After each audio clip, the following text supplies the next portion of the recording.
Hello everyone, welcome into our latest live video. Today it is Sunday, the 21st of September 2025. I'm CareyHolzman and I'm a working computer technician who's here to give you factual information based on industry standards, not based on what an enthusiast decides to do because it's Sunday. So with that, we do hope to bring you content that is certified content in the sense that the information we're providing is authorized.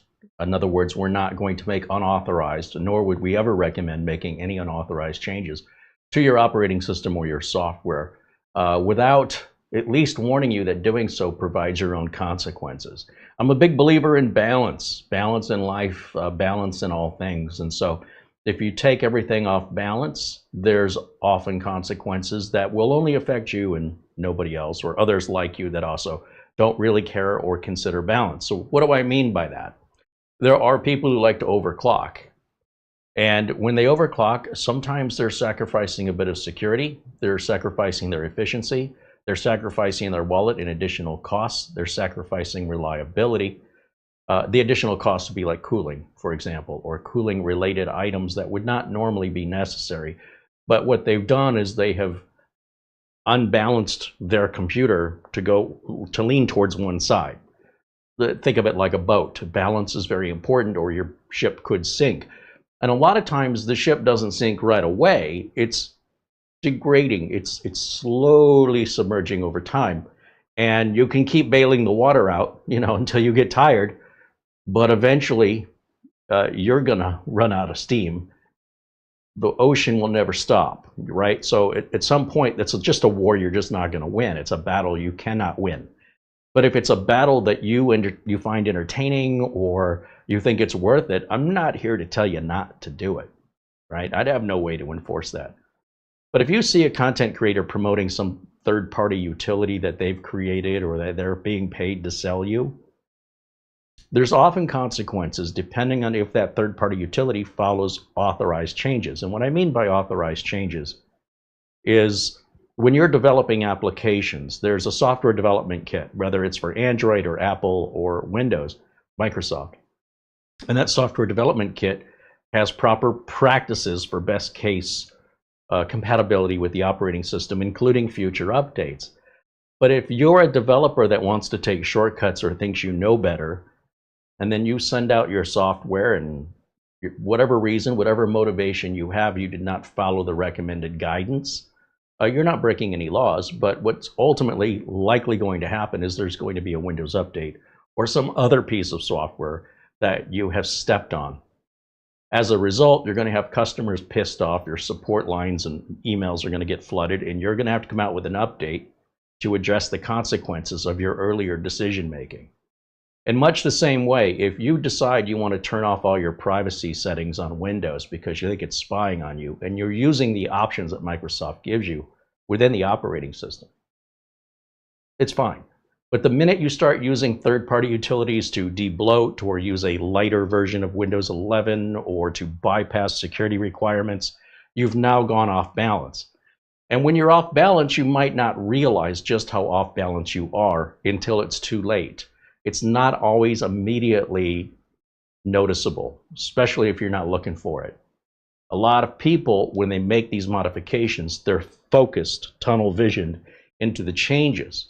So if they're worried about privacy concerns and they're starting to shut off all telemetry, well, their focus is going to be on, is the telemetry off or not? What's happening over here outside of their blinders is system instability, security issues, and potentially a broken operating system that can no longer update properly.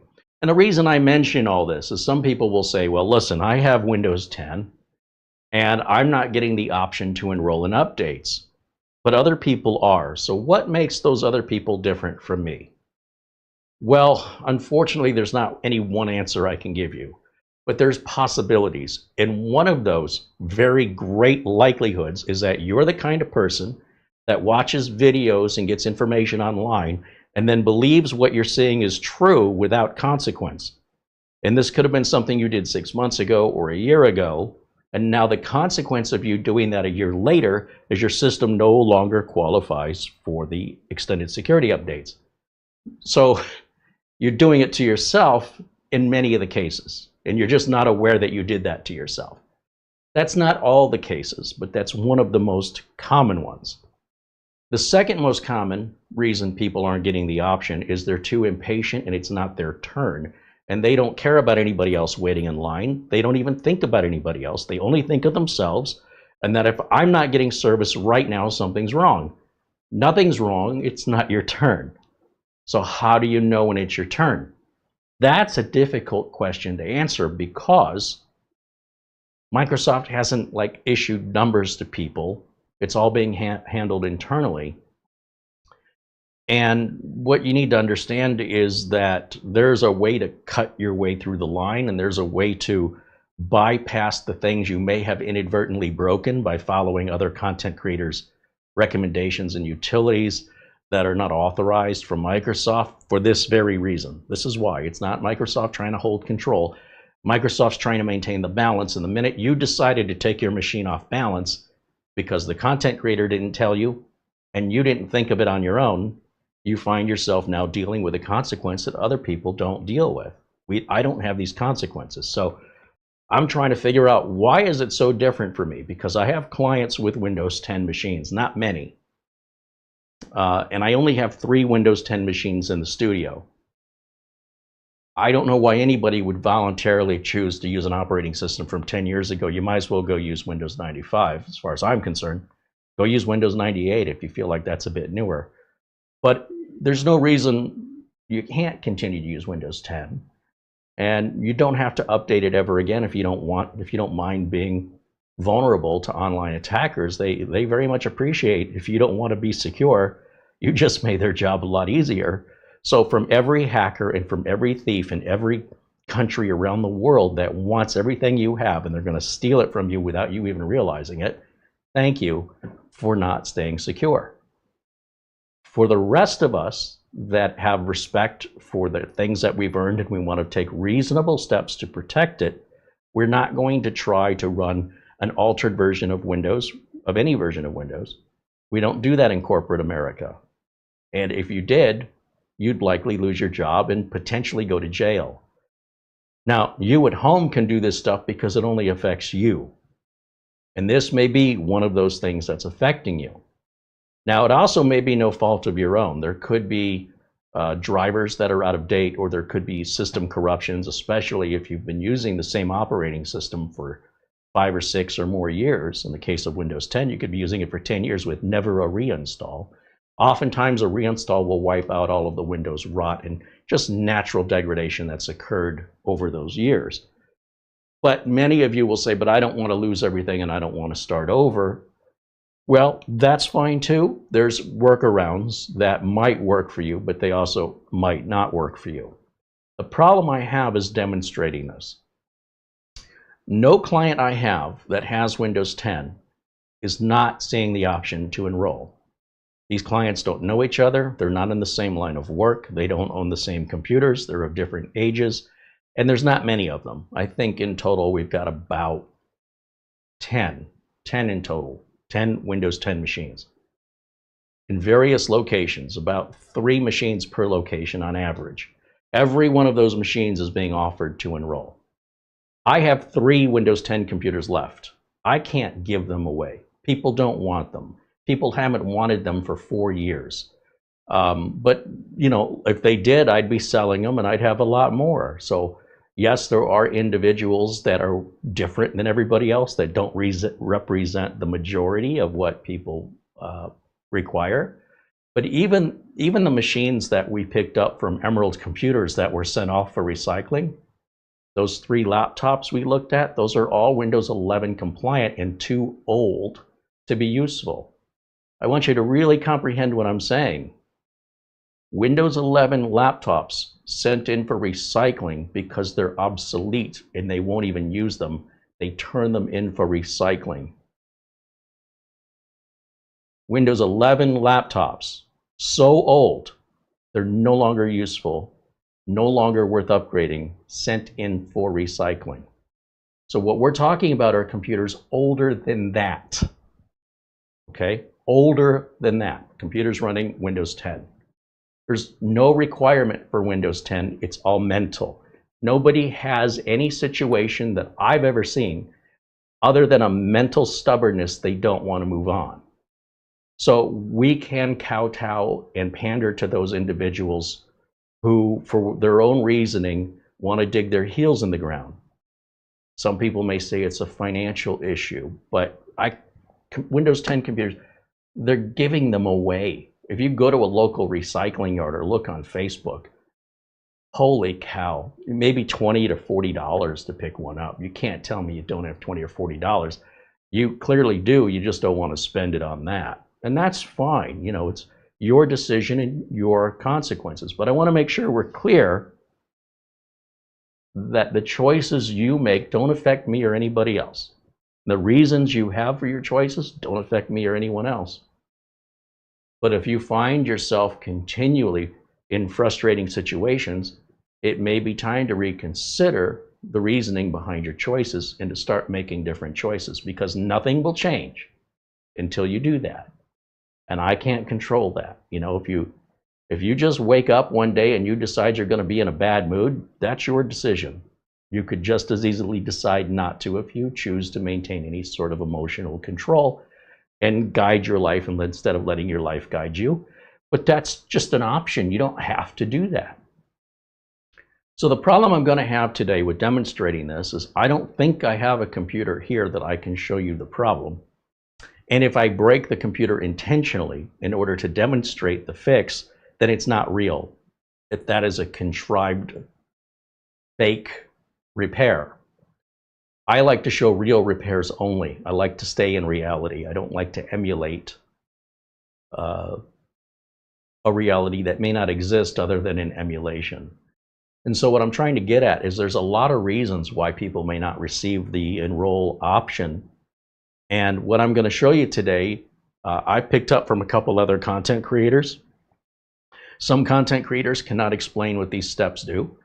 And the one I listened to who it was able to explain it is the one I listened to. When they can tell you what each one of these commands do, then that's somebody I'll listen to. If somebody can't explain why a repair works, if they say, for example, if you click this and you click that, then it solves this, and you say why, typically the answer you get on the internet is, I don't know why, I'm just trying to help you.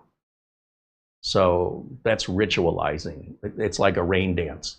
If we dance a certain way, we can make it rain. People haven't thought that way in a long time, but it's kind of morphed into what it is today, which is, you know, how dare you ask me if I know what I'm talking about? I did this to my system and it fixed it. And all I'm trying to do is help you. But if you say, yeah, but what part of it fixed it? The whole thing.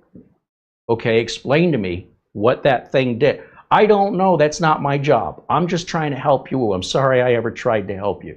This is what you get from people who teach things. They're teaching ritualization that they don't understand.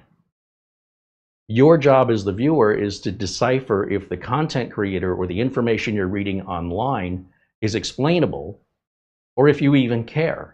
Because some viewers, many viewers in fact, will say, I don't care, Carey, I don't care why it works, I just want it fixed.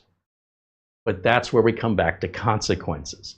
So if you're making changes that don't need to be changed to fix the problem you're having, say there's 10 steps that you got to follow, but it's only 3 steps that are actually doing the thing that you're looking to do, then you have 7 other steps you followed unnecessarily that could have side effects 6 months down the road or a year down the road, which could lead you to where we are today. It's possible. I'm not saying that's what it is. I'm saying that's quite likely, and probably the main reason why most people who are not getting this enroll option aren't getting it. Because people want to know why, and I'm telling you why, and you probably don't want to hear it.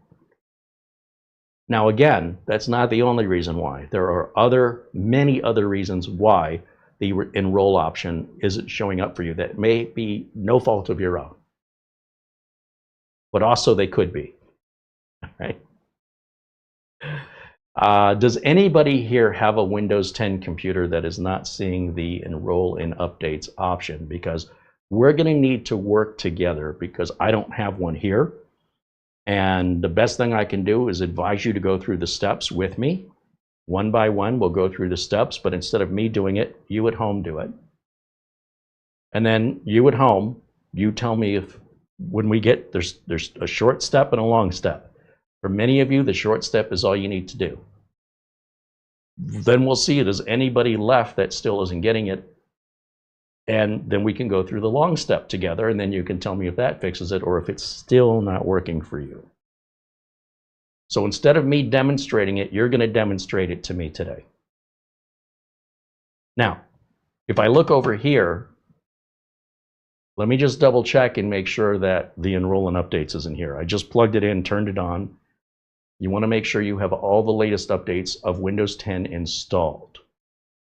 All right, never mind what I said earlier with regards to any potential damage to your operating system you may have caused using other utilities and things to, block your privacy and all this other paranoid schizophrenic nonsense that people think they're so important.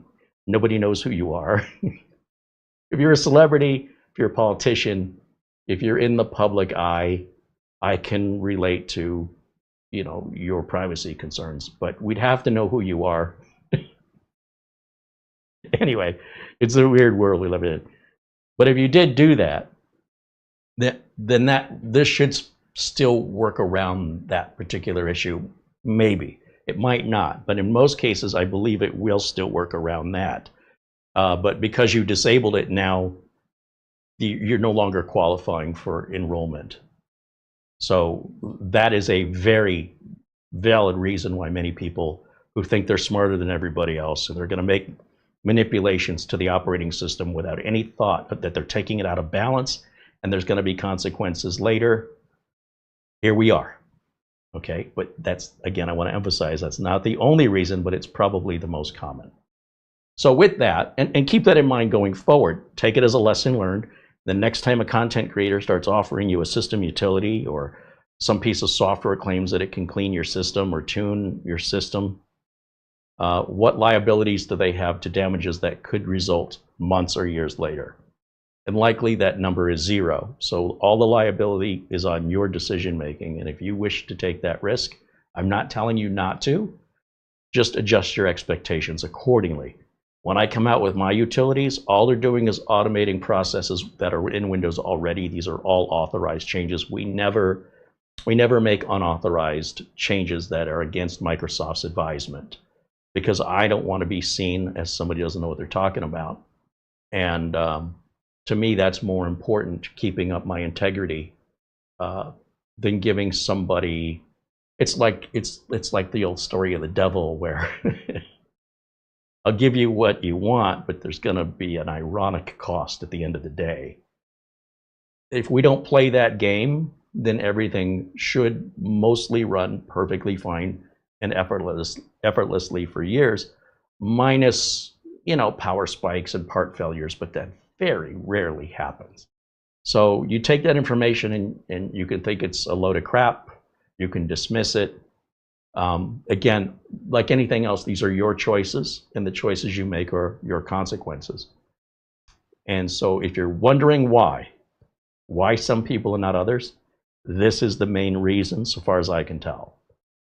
There's still lots of other reasons, though. So I just want to look in the chat and see how many of you have Windows 10 right now that will not offer you the enroll option. Shabir said we still have 2 Windows 10 laptops. We were able to enroll. Very good. So what we're looking for are people who are not getting the option to enroll. So let me just double check, because we did these before, right? And I showed you the enroll option was there. And it may be that the enroll option did appear for you, but maybe you put it off and now you're not seeing it anymore. That's another thing that can happen, and it'll come back. If you're patient, it'll come back. But if you don't want to be patient and you want it back right now, these steps should get it back for you. Okay. Now, if we go over here to HDMI 3, let's just see if Windows Enrollment is offered to us. Like I said, I only have Windows 10 computers, 3 Windows 10 computers Nobody wants them. So there's no reason why I would keep holding on to things nobody wants. We have other stuff that people want and only so much room to put stuff. Oh, and Mara says we have an email. Thank you, Mara. No problem.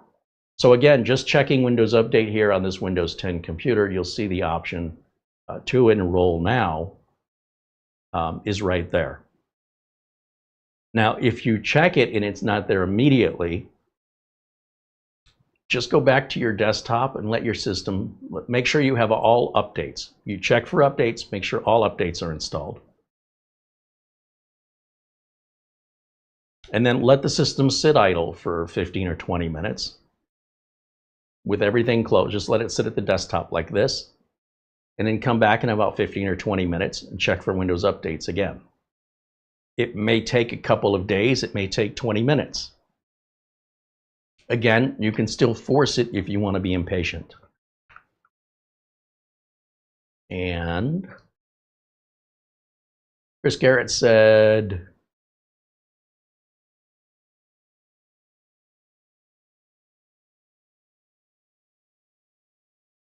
that you've got a computer that has no Windows 10 option. All right, Chris, do you want to be the one who follows the steps as I demonstrate them right now? Or do you have the machine in front of you, and are you willing and are you able to follow the steps I show you on screen and then tell me back if it fixes it? Or anybody else in the chat that would like to volunteer right now where we're live? I cannot demonstrate this. I've never seen a machine that won't enroll in updates.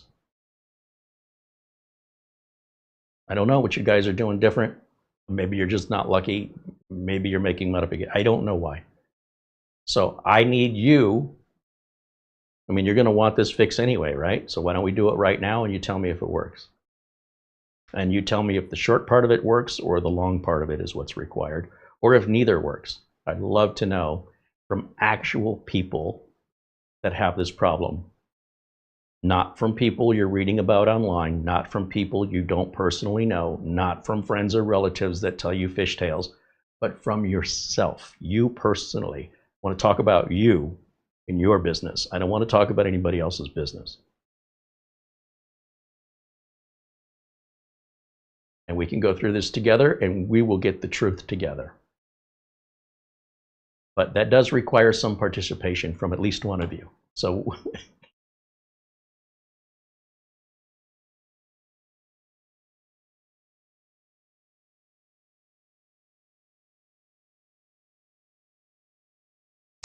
So again, I'm just asking in the chat room for somebody who will follow along with us. If we don't have anybody to follow along with us, we'll have no way to demonstrate this today, which means it's not really affecting any of you, which means, I don't know if you're just kind of curious or why you're here.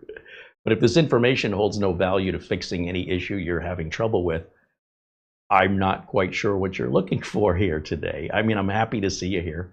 Thank you for joining me. But I'm a little baffled.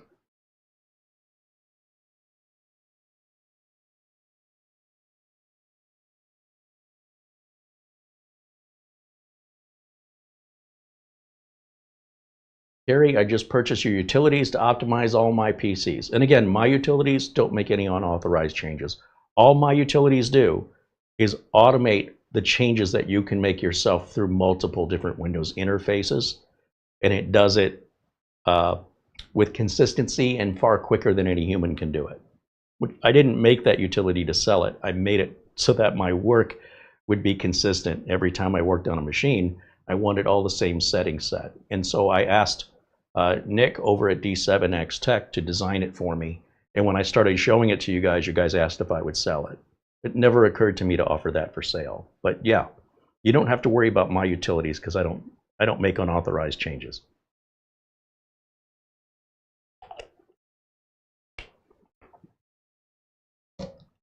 Hey, there's Luke Greeny. Luke just says I come by every stream. I don't care what it's about. All right. And Jim Kenny said he's always ready to learn. Well, I prefer to teach things that would be relevant in your life. But if you're not having this problem, I'm not sure what good the information will do. But okay, I mean, that's fine. It helps me understand why so many people are here and show such a strong interest when none of you seem to be willing. Even those of you who claim you're having this problem don't seem too motivated to want to fix it. So I'll go through the steps with explanation, but I can't demonstrate this. I wish I could demonstrate it. And if none of you are willing to, I mean, maybe a short video today, or we change the subject into something that actually matters to you guys that are here now, you should say. All right, let me check the email real quick.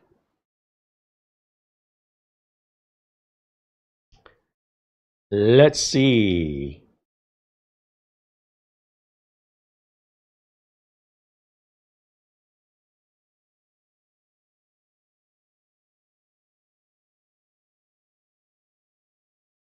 Our friend Charlie Purdy with an Amazon gift card. Thank you very much, Charlie.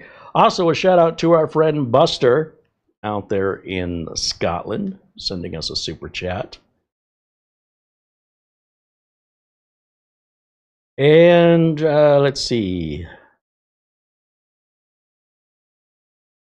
I'm going to do a quick little response here. All right. So thank you, Charlie. Thank you, Buster. Thanks to all of our members. Thanks for all of you watching.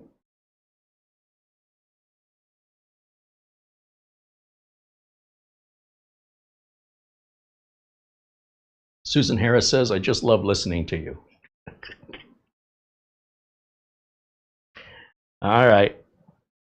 Well, I try to convey information that will make your life less stressful, to give you back control of your computer.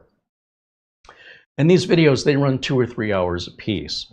And so what ends up happening is people will watch information thinking I'm going to learn something that might benefit me later and then have no retention of it. Oftentimes, I don't have retention of it to that specificity either when somebody says to me, do you remember when you did that video about fixing something? I can't find it. What's the name of that video? I can't find it either.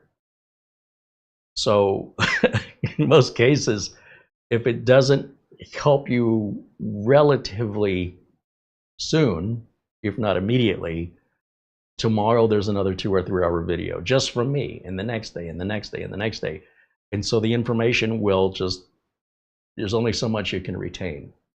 And there's only so much we can do to title the videos for search engine optimization. YouTube is not working with us, let me put it to you that way. And we often don't know long term that a video might affect you a year after we made it, and then you go, hey, didn't you make a video on this? And yeah, I'm pretty sure I did. Where is it? Yeah, I don't know either. Sometimes it's buried in a 2 or 3 hour layered content. In that case, it would be just to ask your question and we start over again and we read your question aloud and do our best to provide you an answer, and the whole thing starts over again. So it's not like you have to know and remember everything I'm telling you today for something you may never need, or if you need it in 3 weeks and you can't remember, you can always send an email to the channel. Our email address, by the way, if you ever want to do that, instead of saying, hey, do you remember what video that was, just ask what it is you're trying to resolve. And if we can help you by pointing you to a video, even if it's not made by me, we will. Or if we need to discuss one-on-one a little more information from you to get a better understanding of what problem you're trying to resolve and why and when it started and what you're using, laptop, desktop, Windows 10, Windows 11, new or something you built yourself, is it pre-built, is it a problem that just started this week? You know, sometimes we need that additional information and we have to customize an answer just for you. Most of the time, the questions you're asking have already been answered either by myself or from others, in which case we just point a link to the video, say, there you go. So you don't feel any pressure that anything I show you here today, you must memorize, because it's probably something most of you will never ever see in your lives. But some of you are, all right? And so for those some of you, I realize making this content, it's really vertical. It's very niche in the sense that Windows 10 is 43% of the desktops. And that number is getting lower. The closer we get to October 14th, that number keeps dropping. Windows 10 will not stop working it's just not going to get updates anymore. Usually the updates come out once a month. So if you got your last set of updates on October 14th, you would likely get your next set of updates the second Tuesday of November and the second Tuesday of December and the second Tuesday, but those aren't going to come anymore unless you enroll in the extended security updates. And without those updates, it's like you're dropping a piece of armor. And eventually, when you've dropped all your armor, I don't know how many pieces of armor are in a knight's armored suit, but if you take off the shoulder pad 1 week or 1 month and you take off the chest plate, any one of those can cause your mortal injury as a soldier. However, at some point, if you're lucky enough to avoid getting scathed, you may be just totally bare on the battlefield. And some people want to be reactive. They'll wait until damage occurs, and it may be too late. Other people, the people I like the most, are people that want to be proactive, so that they don't have to necessarily put themselves in a position of vulnerability when it was very easily avoided. Again, choices and consequences. I'm not telling you what choices to make, but these are the choices I recommend, which is always be proactive and do what you can to stay protected if you're going to be on the internet, or get off the internet, or don't use a Windows computer on the internet. If you don't need it, stick to your phone. You know, there's other ways. If having to protect yourself is an annoyance, probably Windows isn't for you. That being said, with proper expectations and proper accountability and responsibility, the steps I'm about to show you, I've borrowed them from another content creator. I did my research looking at other YouTube videos, and I expect we're going to see more of them. And they're probably all going to say the same thing. Okay, and if you look in the video notes of today's video, if I come over here, for example, and I scroll down to, well, let's go to today's video here. Let me grab my screen capture. Screen capture.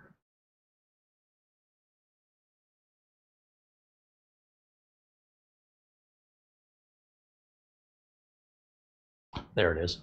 Couldn't find it. Okay. Here's the title of the video you're watching right now. And then down below the video, you'll see this text. It says, click here for more. And as we scroll down, number of people that are watching, we started 32 minutes ago. Finally, you see this break line right here. This is where we get to the good stuff, the meat of the matter. And it says, these are the commands to review. These following commands must be executed in an administrator command prompt. Does anybody not know what that means? You're going to open a command prompt and you're going to select to run it as an administrator. Then it says you're going to take this command and you're going to highlight that with your mouse. And you're going to copy that. Now you can copy this by pressing Control-C on your keyboard, or you can right-click your mouse, make sure you've highlighted it from end to end, and then choose Copy. In your elevated command prompt, you're going to right-click and choose Paste, or click Edit and Paste, and then press Enter. Next, you're going to do the same thing with this command, and then you're going to do the same thing here. Oops, see how I didn't highlight all of that? It's not going to work if you don't highlight it exactly. And then finally, you're going to add this long line here, which again, you've got to get the first letter and the last letter all the way across. You'll right-click, copy, and you're going to do that in that order, in that same command prompt. Once you've done that, I want you to restart your computer. Now, in theory, enroll updates should appear for you. Next time you check Windows updates, it should appear. If it does not appear, then you'll open PowerShell as an administrator. In PowerShell, you're going to highlight this line from end to end, right-click and copy, and then right-click and paste right back into PowerShell, press Enter. Then you're going to do that to this line. Then press enter. And then you're going to do that to this line. And then you're going to do that to this final line. Copy and paste. Then you're going to restart your computer. When your computer starts, in the run box next to your start menu, just highlight this and paste that right next to your start button. Right click, copy, and just paste it right in there.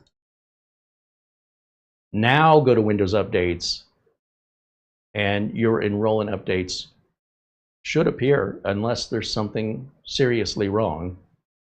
But for 99% of you, I would imagine, of maybe the 10% of you that are having this problem, 99% of that 10%, this will solve it for you. The remaining 1% of that initial 99% of that 10% is a very small number, and we can still help you, but at that point, you've got something else going on, or you did not follow the directions exactly as I stated. If you don't follow the directions exactly as I show them, do not expect to get the results that I tell you to expect. Your choices, your consequences.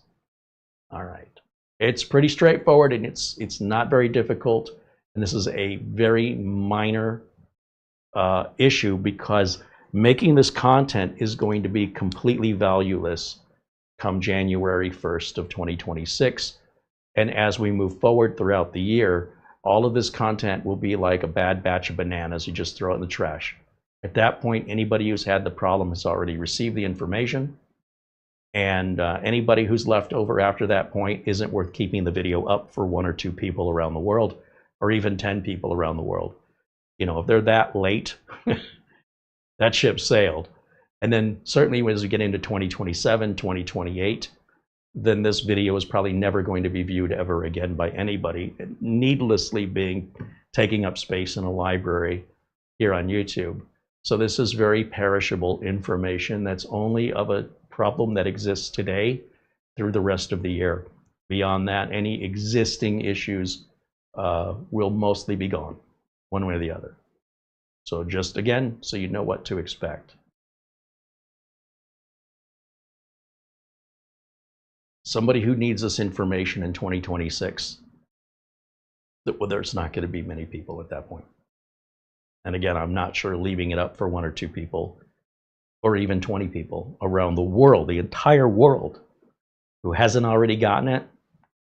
I mean, it'll be up, but I can tell by the view numbers if anybody's watching the video. And if I see one person's watching it in 45 days, the video's coming down. It's no longer useful. If anything, it could be harmful for somebody that thinks it's going to fix an unrelated problem, and then they're going to blame me for the consequences of their poor decision making. So we take the video down for their own safety, to avoid them causing harm to themselves by misunderstanding what the video's for. So I want to be very clear on that. This is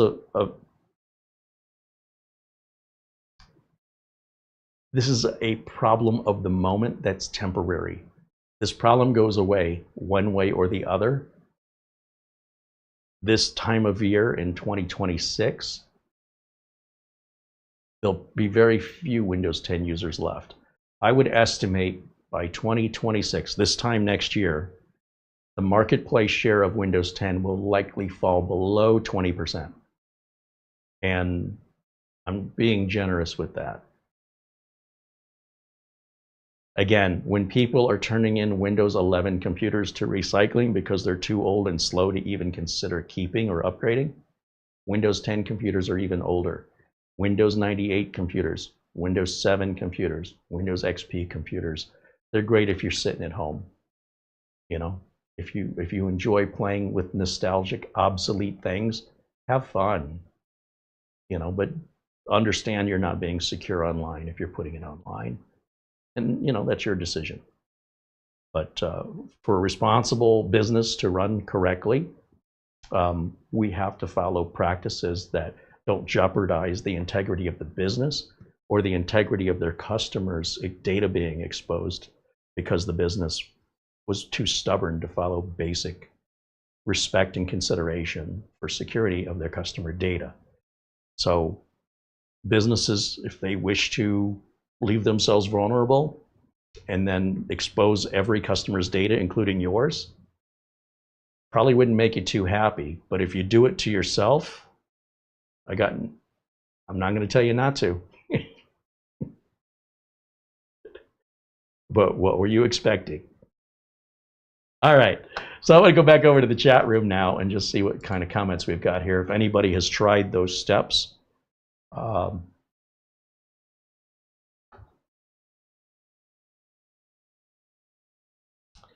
some people with a Windows 10 computer, they don't have all the latest updates installed.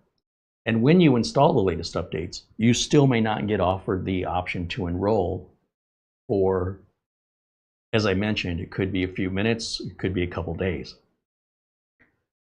When October 14th comes around, you'll no longer get updates on Windows 10 from Microsoft. I think your antivirus will continue to get updated, but the system security won't. So you're going to have pest control, but you're no longer going to have a burglar alarm. Pest control doesn't keep out the criminals, and the burglar alarm doesn't keep out the cockroaches. And you really want both on a Windows platform connected to the internet. It's critical to have both of those things. So yes, you probably still will get antivirus updates, but that doesn't fix all the exploits within Windows that are not viruses. It's just a way of taking advantage of a loophole in the logic of the system, and those patches close those loopholes. They're not viruses. People don't seem to, most people who are confused by this simply don't understand basics of how computers work. And that's okay, that's what we're here to teach. But what's upsetting is when they get upset by their lack of knowledge. That's what's upsetting to me. Don't be upset because you don't know. Ask for it to be explained. And if you're not okay with it, don't use Windows anymore because it hasn't been any different. It's always been this way. So whether or not you were aware of it, or maybe you just became aware of it, it suddenly may not be okay with you. If you want better security and take that load of responsibility away from yourself, maybe just stick to using an Android or an iOS device, and it may be all consumers need. In business, we don't have any options, right? If we want to stay in business, if we want to ensure our customers' security and offer them the best customer service and the best service that whatever our business is that we do, lawyers, doctors, dentists, real estate agents, accountants, whatever it is that you do for a living, the computer, most times not, it's Windows, is the easiest, most affordable platform in order to get the most efficient work done in an 8-hour day from your employees that provides them a career so they can provide for their families, and ideally provides a value to your customers. Because if you're not, your customers are probably going to go somewhere else. So we don't base it on emotion. We don't say, for example, I don't like Windows, so I'm not going to use it. In business, you're paid to go to work. If you don't want the job, quit. As a consumer, if there's things about Windows you don't like, probably don't use Windows. It's really easy. So consumers can base their decisions on feelings. Businesses, more or less, they have to answer to a committee. And if the committee doesn't all feel the same, then those changes aren't going to happen. So what I'm trying to do is I'm trying to bridge the gap between what businesses do and what home users do. And if home users would follow the steps businesses use, it'll always be in your benefit. But if businesses followed the steps, a lot of steps that the home users do, there'd be a lot of businesses that wouldn't be around anymore today. So you take that information, dismiss it, cherish it, do whatever you want with it. That's just how it is. I'm just vocalizing what I've observed in my business, in my career. I'm not saying it's right or it's wrong, just telling you it's raining outside. I'm not saying it's good. I'm not saying it's bad. It's raining. Don't get mad at me because it's raining. I didn't make it rain. I'm just telling you this is this is what I see. This is what I experience. I go outside. I get wet. You might want to pack an umbrella, but maybe you don't care and you want to go out without an umbrella. I don't care. I'm just telling you with no bias. And I'm not saying it's good or it's bad. It's just how it is, at least from what I'm seeing. Maybe it's not raining where you are. Doesn't mean it's not raining where I am. Okay. I feel like I got to put so many conditions on everything these days, but you know, why not?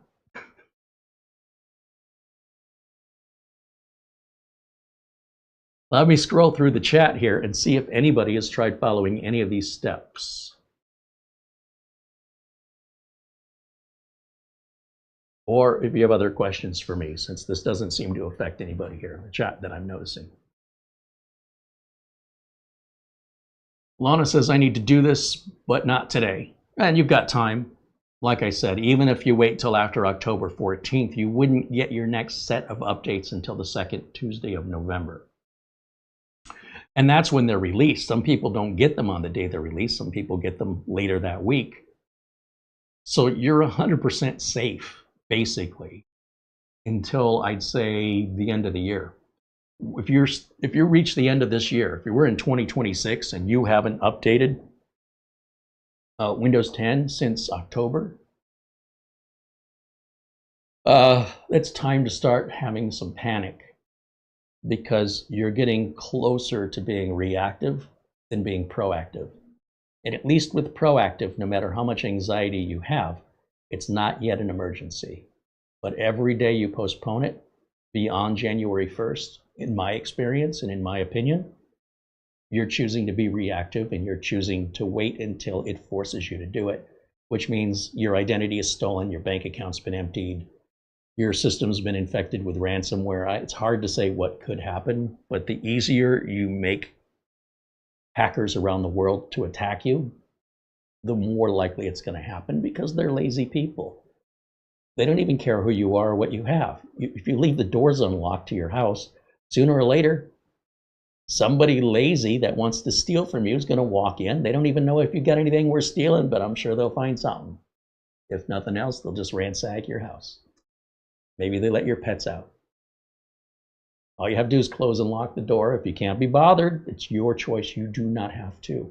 You can leave your doors unlocked, leave your doors and windows open, live in a big suburban city, and nothing may ever happen to you. Okay, I'm okay with it. If you are, it's fine with me.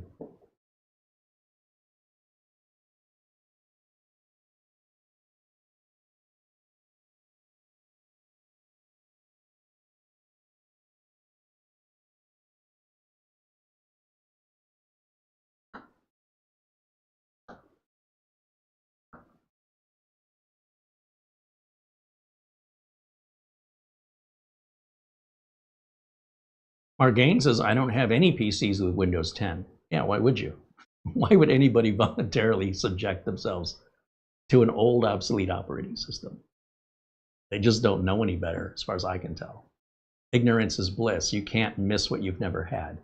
Tom Jackson with $7.77 in Super Chat. Right on. Thank you, Tom.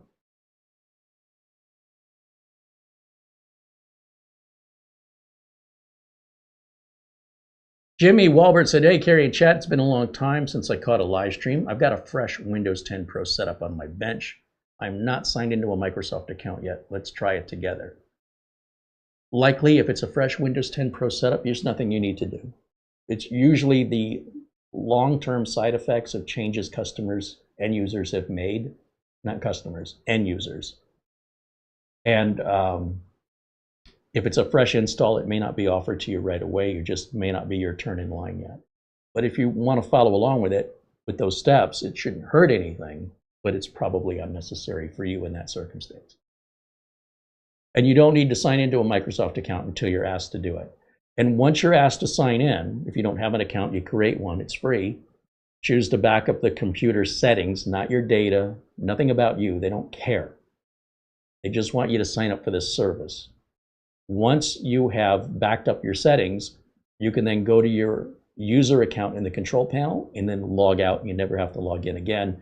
And when you check for Windows updates from that point forward, it'll remind you that you are still enrolled. So you can verify every time you go to Windows Update on Windows 10 if you remain enrolled, and you will.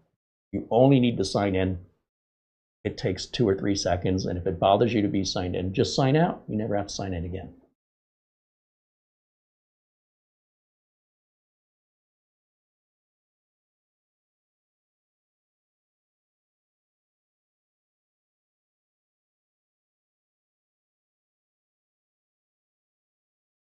Mark Leibowitz says, should my Windows 10 desktop, which is capable of running Windows 11, be offering me the ESU, the Extended Security Updates enrollment? Yes. Yeah, there's no requirement that you need to have Windows 11 or have a Windows 11 compatible computer. In fact, if you have a Windows 11 compatible computer, you're only getting in your own way by not putting Windows 11 on it. But if you wish to hold yourself back, to retard yourself in time, that is your choice. And your Windows 10 would still be eligible to stay on Windows 10 if you choose to make that choice. You're not forced into Windows 11 simply because the computer's capable of it. It's your choice as an end user. So thank you for the question.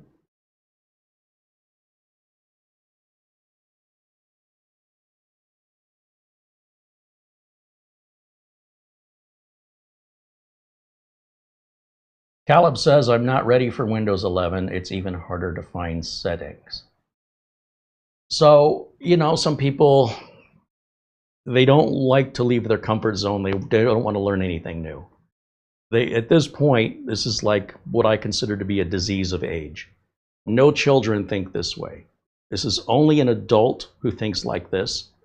And the idea that settings are hard to find is simply not true. Your lack of familiarity is what's holding you back. It's nothing wrong with the operating system. In fact, it's so much better in so many ways, but you would never know that because you can't be bothered. That's fine. Ignorance is bliss, and you want to stay happy. That's your decision. You're not doing anything wrong. I just can't get behind that because I'm expected to know how to fix the latest and greatest technology or I go out of business. Furthermore, I want to learn it. These are advancements that are there to make our lives easier. Maybe you like to use whiteout on a typewriter. I don't know. Some people still use typewriters today. The actor Tom Hanks collects typewriters. He gives them away as gifts. He's got hundreds of classic typewriters and encourages people to use typewriters. Maybe you think you would prefer to use a typewriter. That's fine. That's fine. But that's not what we're here to do. We're not here to encourage the use of old technology. We're here to encourage people to keep up and to receive the benefits that all that technology has. It's nothing to be afraid of. It's exciting, and you should be so excited and looking forward to seeing how much things have improved. And as for finding settings, there's a search bar. They pretty much come to you, man. All you gotta do is tell it what you want. You can even talk to it, and it'll present it to you. I don't know how much more you could want. Maybe you want it to read your mind, and at that point, I don't even know why it needs you anymore. So be careful with that logic, but it's your choice. You want to be held back? You're holding yourself back. Nobody's doing that to you.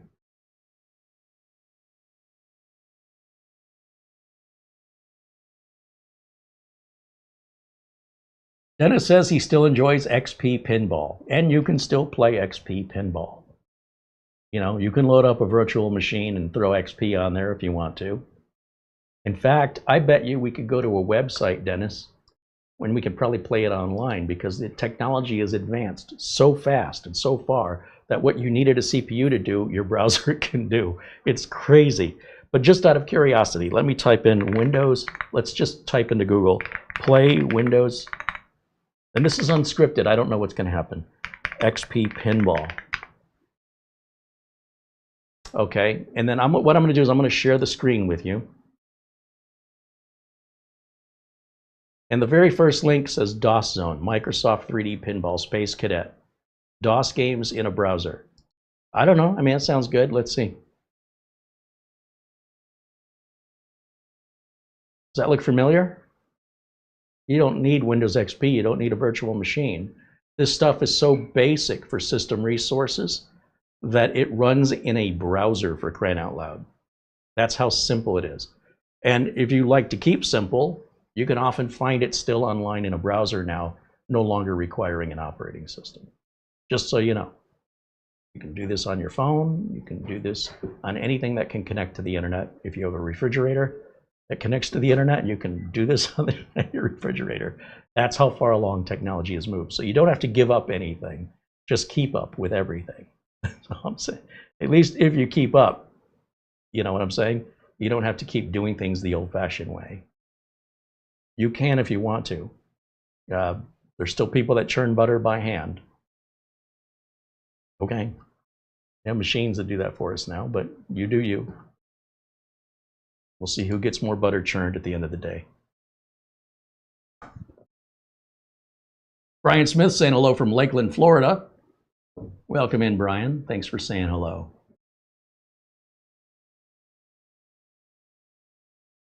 Lana Dro said, I use older computers with these older programs because I don't want info online. Yeah, you don't have to worry about updates then, or viruses. Shabir said there was one computer that we had to wait for a bit before the option to enroll appeared, but it did eventually appear on its own. And that's normal. That means you had to wait your turn in line.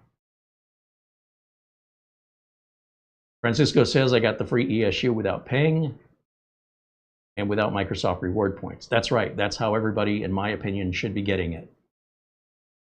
In fact, I haven't even seen the option where you can pay. I'm not even aware it's possible to pay because I've never seen it. I've heard about it. But when you go to enroll, you'll see for yourself, the first option is to simply create your account and back up your PC settings. And once you, not backing up your PC, we're not backing up your data. Your PC settings, it's a very small file basically. And then you can sign out of your Microsoft account after that, and you're good for the next 12 months. So a lot of misinformation online, just so you know. Don't believe everything you hear. When you see it with your own eyes, you let me know.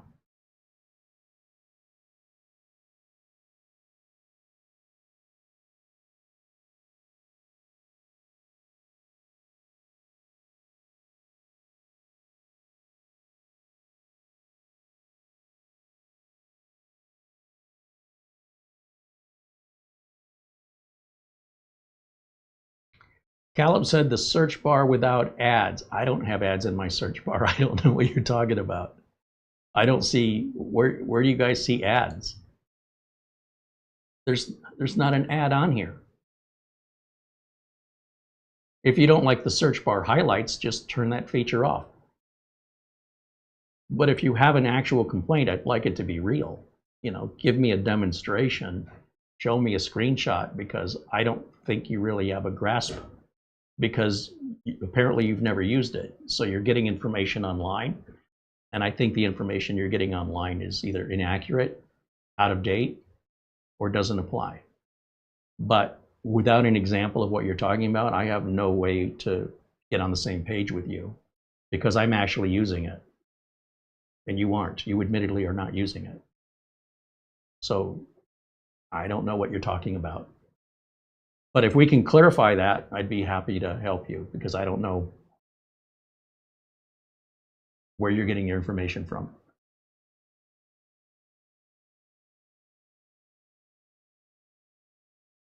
Sam Lazar said there is a fork of XP Pinball for Windows 10 or 11. But again, you can just play it on the browser. So.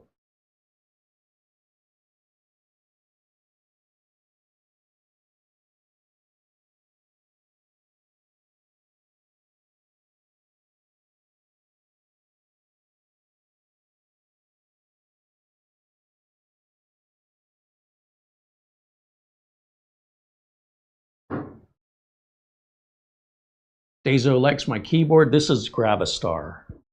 G-R-A-V-A, Grava, G-R-A-V-A, star, S-T-A-R. All one word, type it into Google. Knock yourself out. Same with the mouse. Gravastar.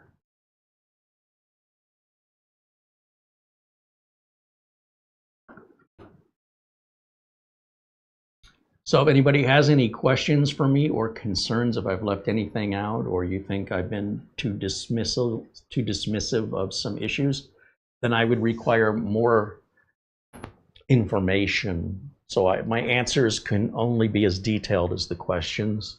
And if the questions are kind of vague or opaque, I'm making the best attempt I can to understand what information is being conveyed and giving the appropriate response. If the information conveyed can contain a lot more detail or specificity in the sense of maybe a screenshot or something you can share, I would be much more useful when we can both be on the same page of what's being asked.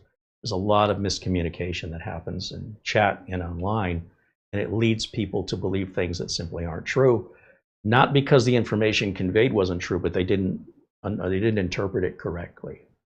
I see a lot of that. It's like a terrible episode of Three's Company where Mr. Roper overhears a conversation that's about something completely different that he assumes is about something else entirely, and then there's 30 minutes of comedy ensuing every week in the 1970s. And yet, 50 years later, we're still doing the same crap. What can you do? What can you do? That's why before you think you're certain of something, maybe ask somebody who is an expert in the field or somebody you trust if you've got the information correct, if you care. And if you don't care, well, there you go. Then neither do I. All right.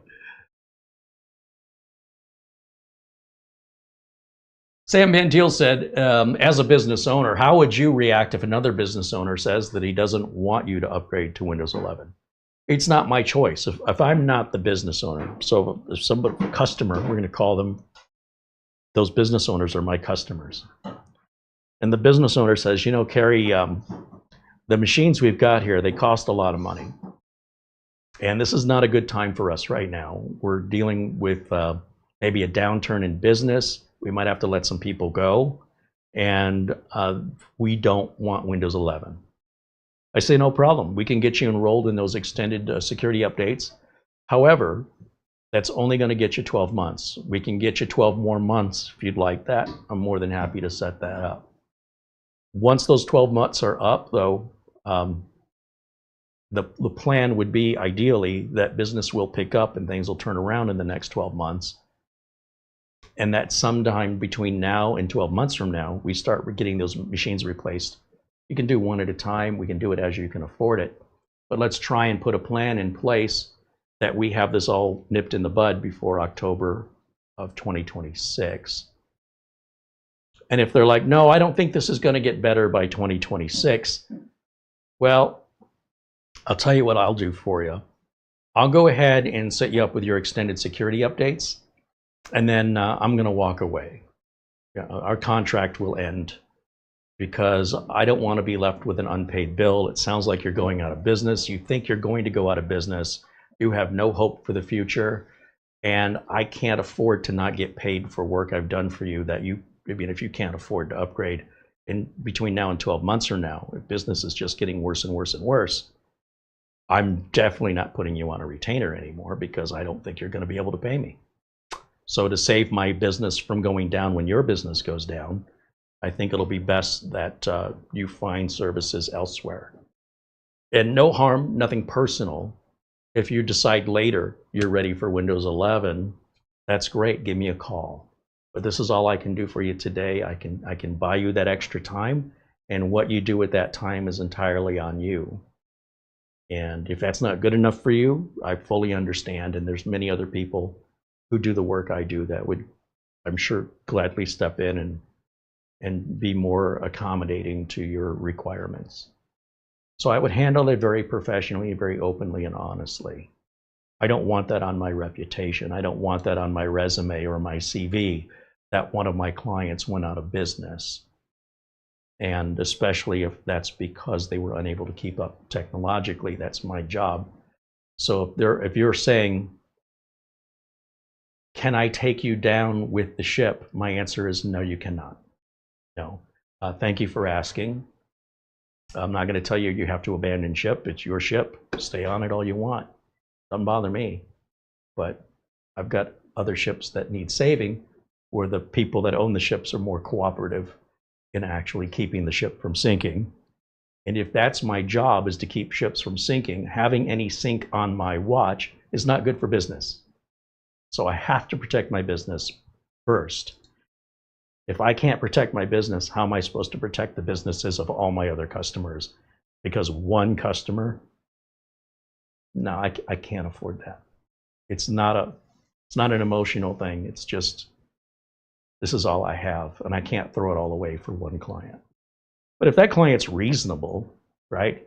and we have a plan, that's good enough for me. And we can keep moving forward. And if we get to this time next year and nothing's changed, we're going to have the exact same conversation again.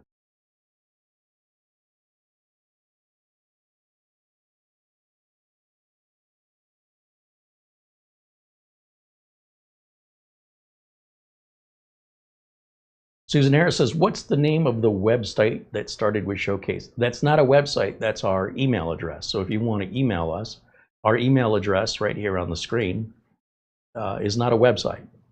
If it's got an @ symbol in it, it's an email address. If there is no @ symbol, then it's a website.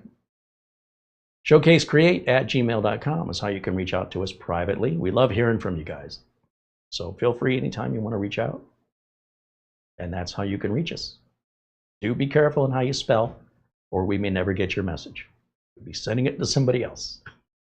Okay. And if you need to, you can always pause the screen. You can rewind and pause the screen and put it on the screen as long as you need. Or look in our video notes. We have the email address there in the video notes of every video we make.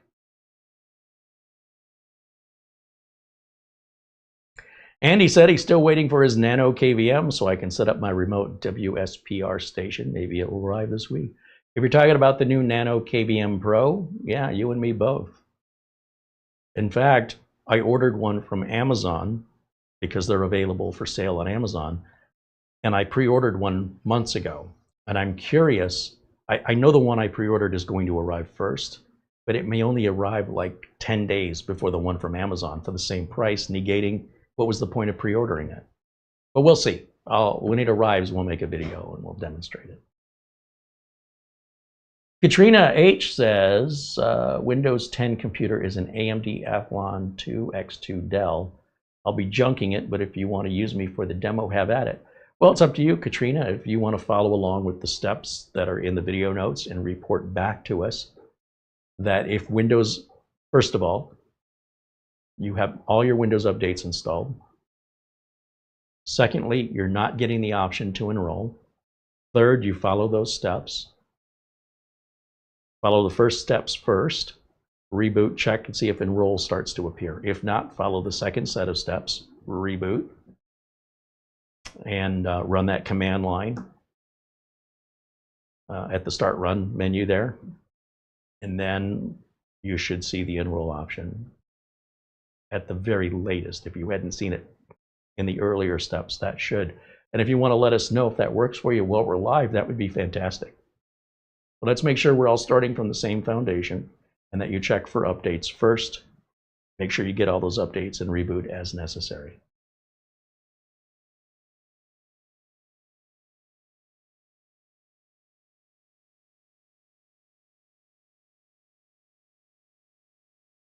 AMD Athlon 2X2. What year was that released? I can't even think about that. AMD Athlon 2X2 came out in 2009. So if you had a child in 2009, that child would be 16 years old and learning to drive this year. Just saying. Put it in perspective. But you're saying you're going to junk it, yeah. And it's given a good life. You know, that's a long time for a computer.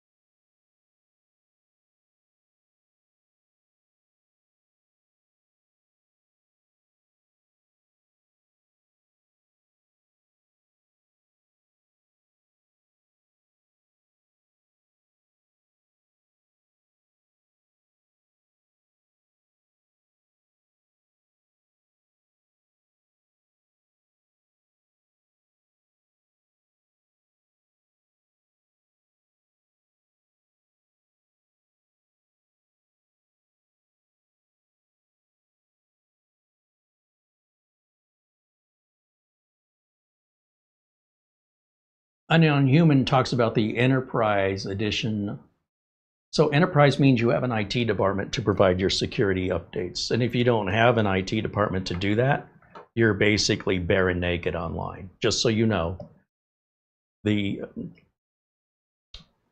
of an enterprise version as a school bus. There's nothing illegal about you going and buying a school bus. If you want to go buy one, they sell them. And you can fix it up and drive yourself around town in it all by yourself. You can insure it. You can put the 100 gallons of diesel in it and spend $300 or $400 in gas. You can park it in the street. In most cases, if you don't have an HOA, it's totally legal. And you can say, look how smart I am. I don't have to buy a modern car with Bluetooth and air conditioning. Okay, I mean, you're not getting away with anything. And if you're a diesel mechanic and you can do all the work yourself, and you don't mind the insurance and the difficulty getting around tight corners and your neighbors aren't pissed off at you, you can totally do that. Think of a school bus as an enterprise edition of a minivan. Just because you can buy one doesn't mean you're getting away with anything. You're not any smarter than anybody else. And you're going to have unique problems that come along with the assumption that if you have a school bus, you have a fleet of them. And if you have a fleet of them, you have mechanics full-time that are specialized in working on them.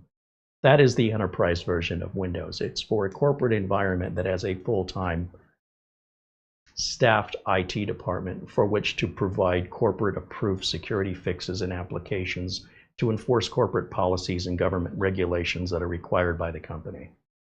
It's not for you, but neither is a school bus. You know, go ahead. It's your choice. But it's not the same thing.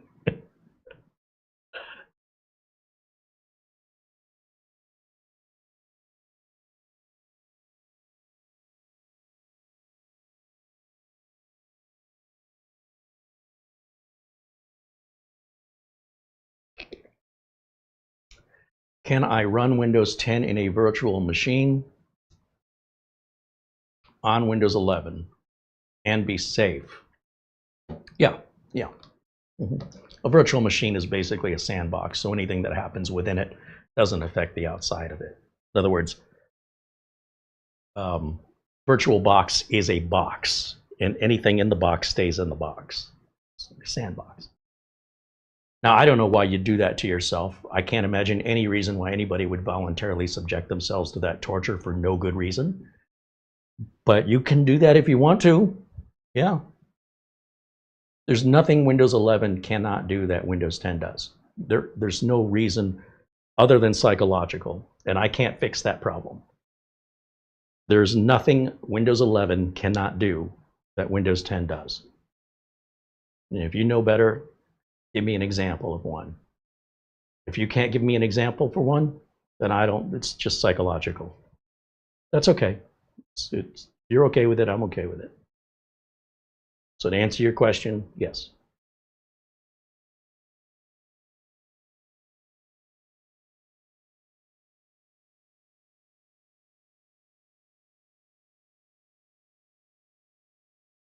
Brian says, what's this new case on my desk with the skull? This is the computer I'm streaming to you from.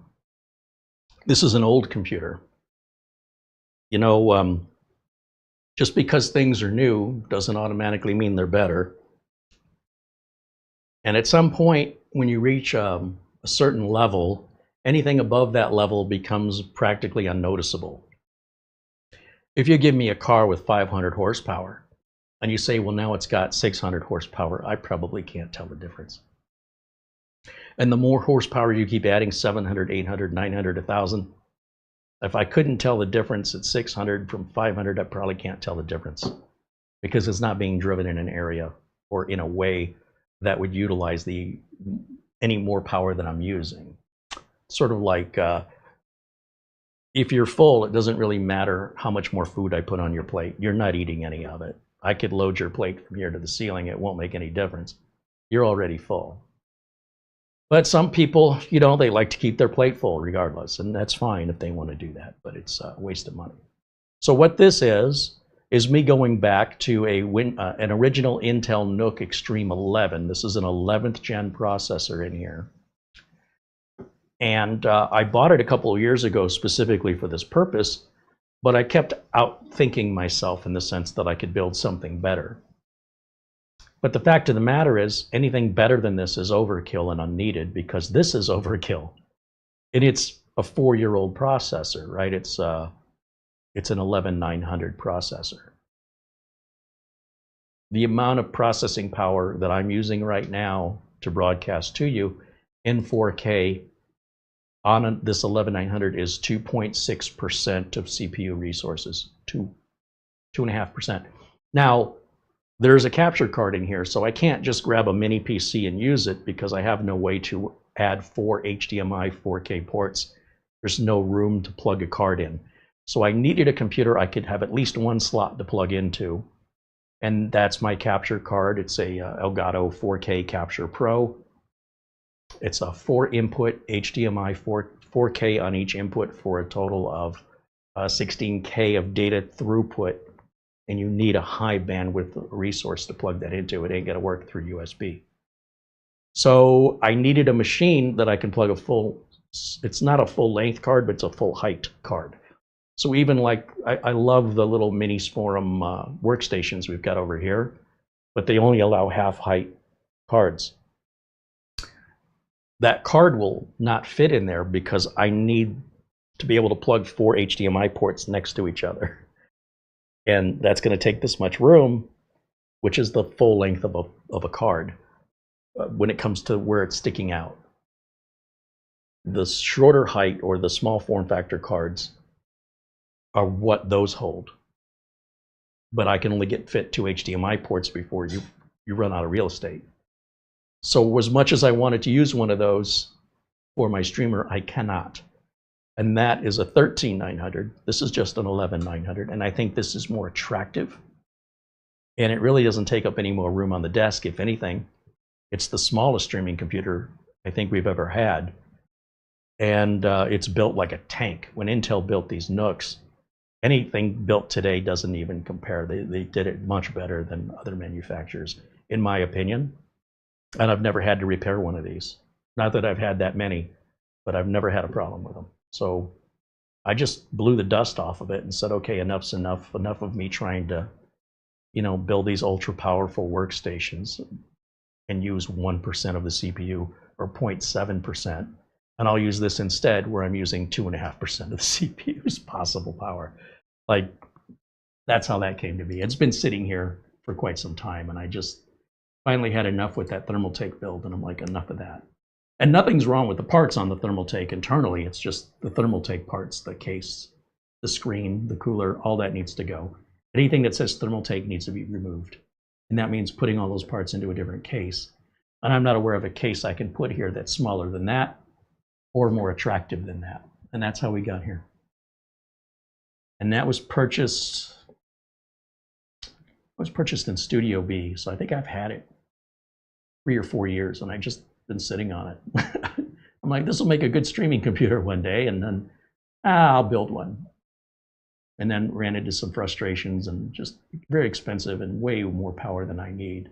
It makes no difference in my stream, just eye candy. And I thought, you know what? I think I'm going to get back on board with the whole reason I purchased this to begin with. Somehow I lost my way. But I found my way back, and suddenly the logic I had years ago when I bought that made sense to me again. And I'm like, oh, that's what I was thinking. Yeah, that's a good idea. It's pretty bad when I forget my own good ideas. I remember I had the idea, but I don't remember what the motivation was. I get there.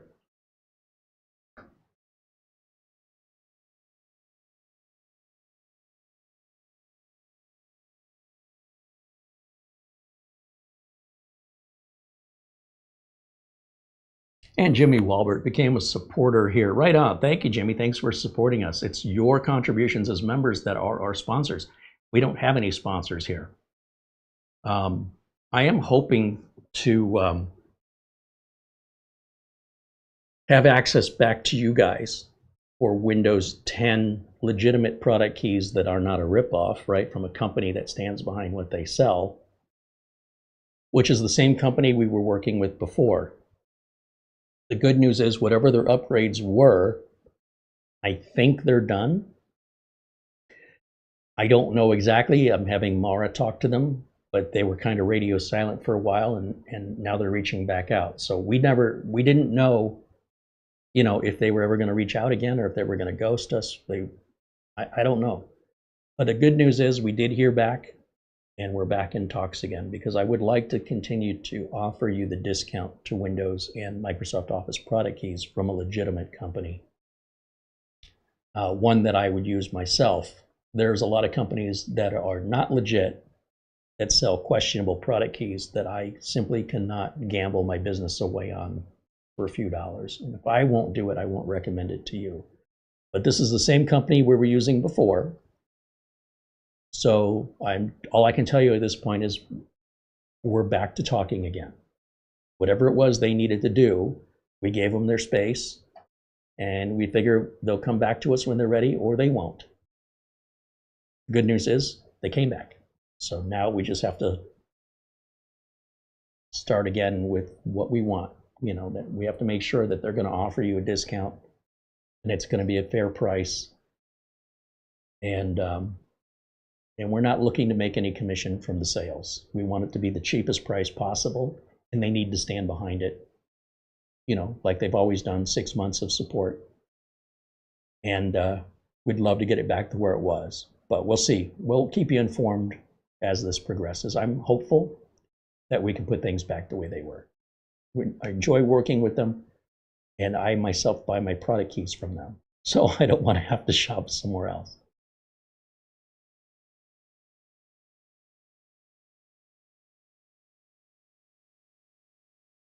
How long do I think the Windows 10 keys will work?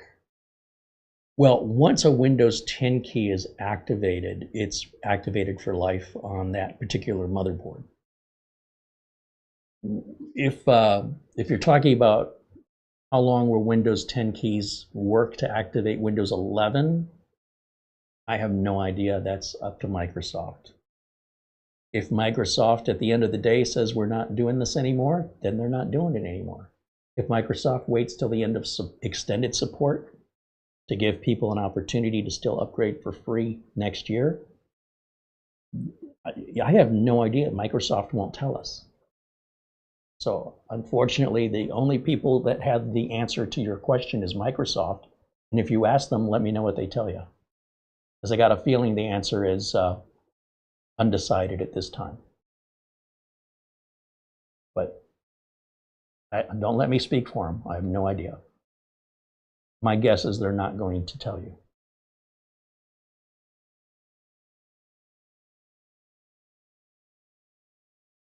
Tommy John said, Carey, I won a computer from you a few years ago. I just upgraded it to Windows 11, had to get a new motherboard, RAM, and CPU.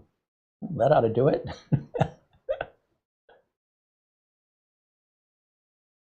Brian says, I hope things work out with the Windows seller, the key seller. Yeah, well, you and me both, because while they've been down, we've had a number of viewers reach out to us and say, how do I get keys? I can still get keys for you, but the public-facing side of things was all taken down.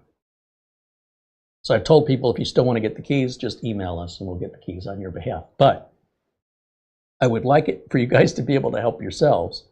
And then, of course, you can get what you want on your, you don't have to wait on me. You can do it right away. It's on you. So, yeah, I'm fairly confident we're going to work it out.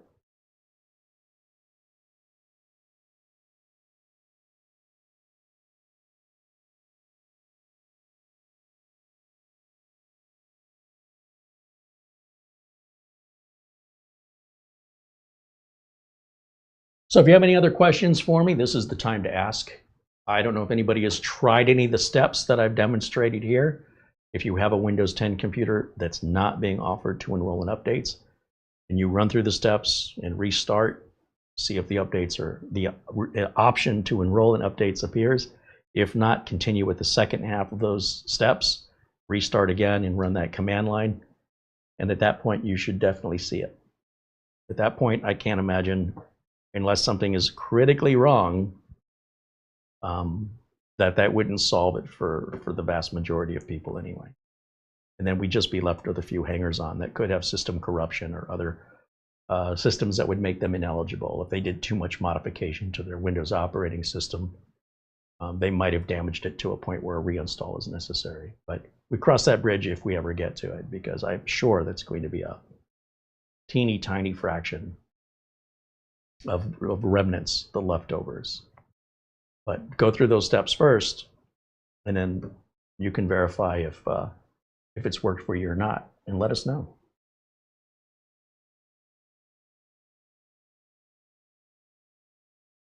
Susan Harris says, when will I be live again? I'm live every Monday for members only. So if you're a member of the channel and you support the channel, then we thank you for that by offering exclusive content and exclusive chat on Mondays. Also, as a member, you get access to our full archive of videos going back to 2009. And the giveaways and such we do only for members now.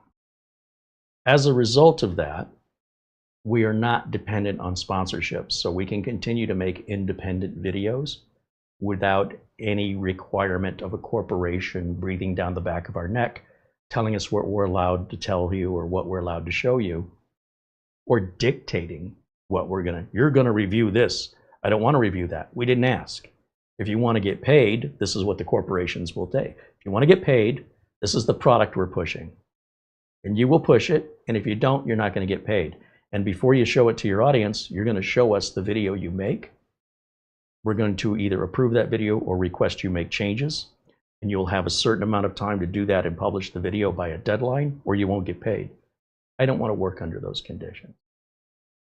But if the content has value to you and you enjoy watching the content, it really helps us to produce the content to be able to fund it. And we're not getting rich doing it, but we certainly enjoy it. In the meantime, there's no obligation. You don't have to pay for it, but you're not going to get everything for free. So Mondays are members only, and they will always be members only. And none of the members only videos will ever be made public. Fridays, we always make videos at 1 o'clock every Friday for the public. And lately, we've been including Sundays.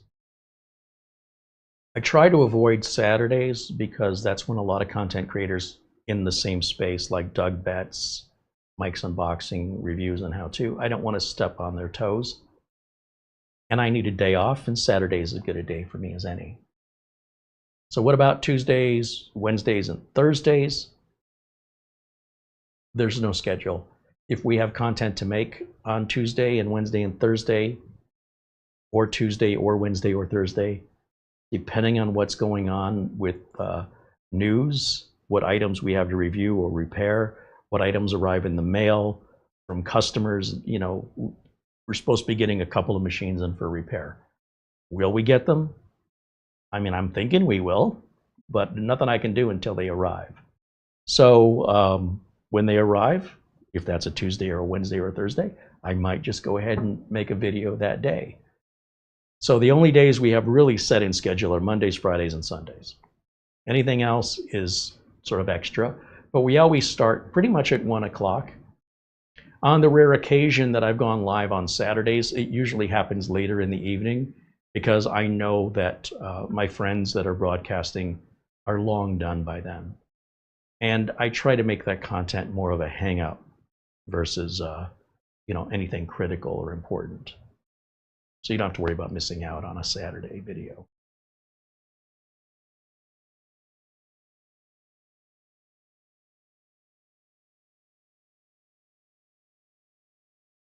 Tommy John says, I thought Microsoft was supposed to be rolling out an update to let you continue to use Windows 10 past the cutoff date if you paid or backed up.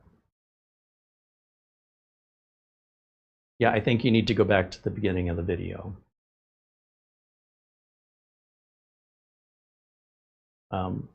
For an hour and a half, this is all we've been talking about. So that kind of strikes me as bizarre that we've been speaking about this topic for 90 minutes and you come in and go, are you ever going to talk about this topic? What do you think we've been doing? It's absurd.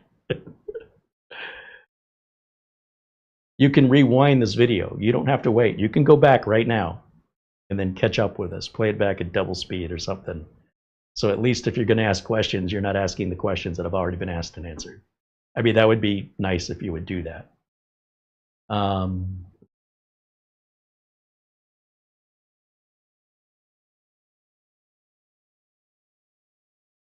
Luke Greeny said Project Zero is liking the new upgrades, the Corsair Titan 360 RX LCD all-in-one cooler, the MSI Mag A850GL power supply, and lastly, he upgraded to the AMD Pulse Sapphire GPU, and the dragons are keeping the demons away. Nice. Mara had sent her a couple of dragon figurines that he placed in or around the PC as part of its decor. So that's what are keeping the demons away, apparently.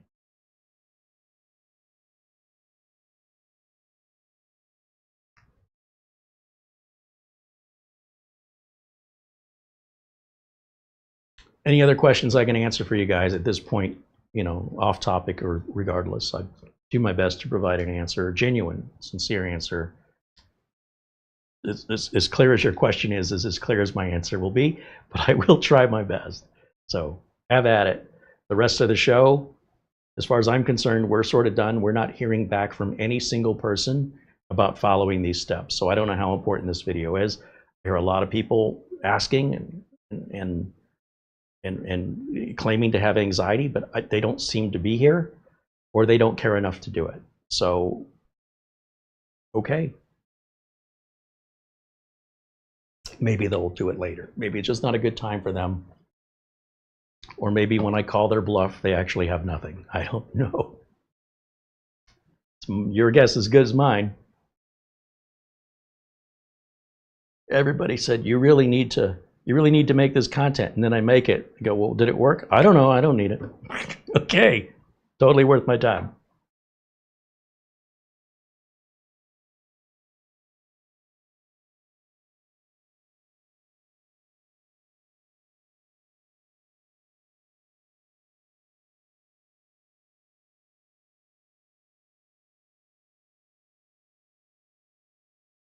Let me check the phone again real quick since I'm waiting.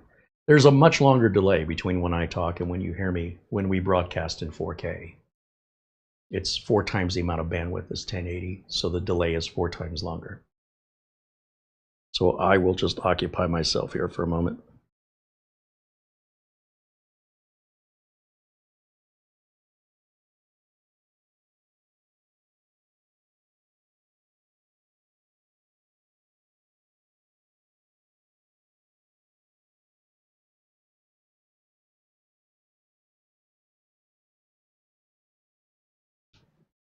Okay.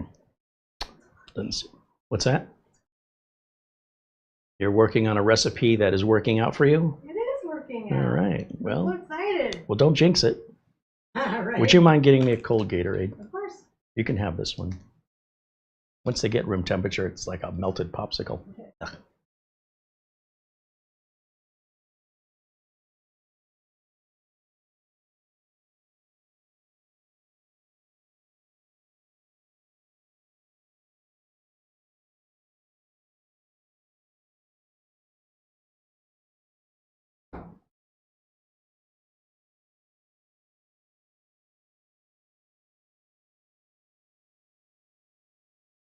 Thank you. No problem. Oh, it's nice and cold. Oh man, it's so hot and humid in Phoenix in August and September. Can't wait for the fall. Come on, Halloween, get here. Bring on the cooler weather. I'd much rather be cold. Not that you're ever really cold in Phoenix, but.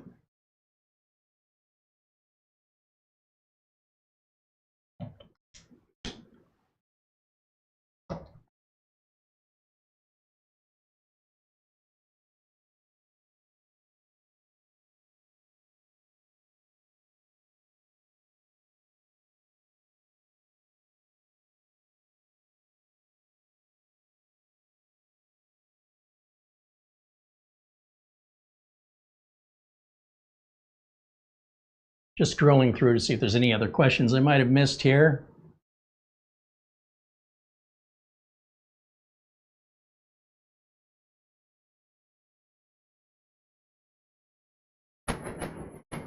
Matthew Burden saying hello. Caniac44 says hello. Andy, John Williams, and John Downey, Scott Messerschmidt, and Brian Weber all saying hello.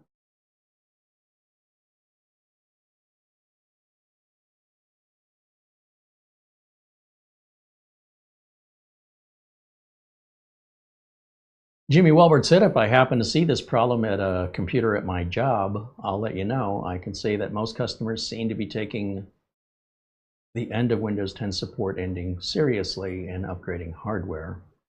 I mean, if customers were using something else like Apple, like Mac OS, Android, or iOS, they wouldn't be using the same cell phone that they had 10 years ago. Does anybody here have a cell phone that they use today that's 8 years old or older? Because Windows 10 is 10 years old now, and you're going to get an extra year to 11 years. Apple just doesn't do that. Google doesn't do that. Android doesn't do that. Nobody does this. So for people to say it's not good enough, I don't know what world they live in compared to what. I'm confused.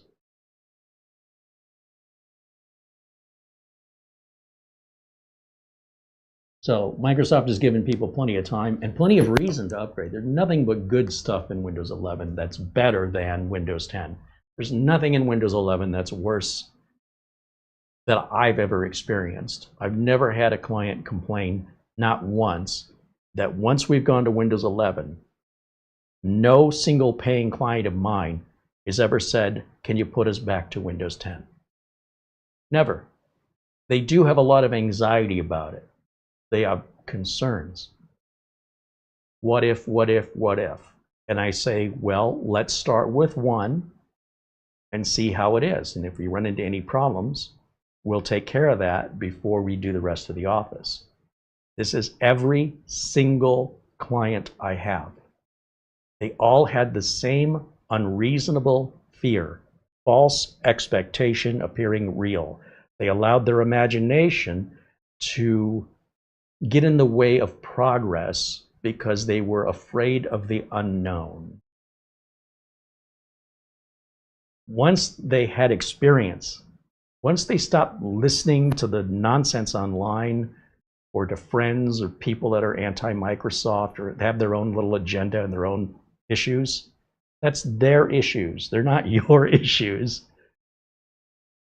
They're allowed to have their issues and they're allowed to tell you about their issues, but those aren't your issues.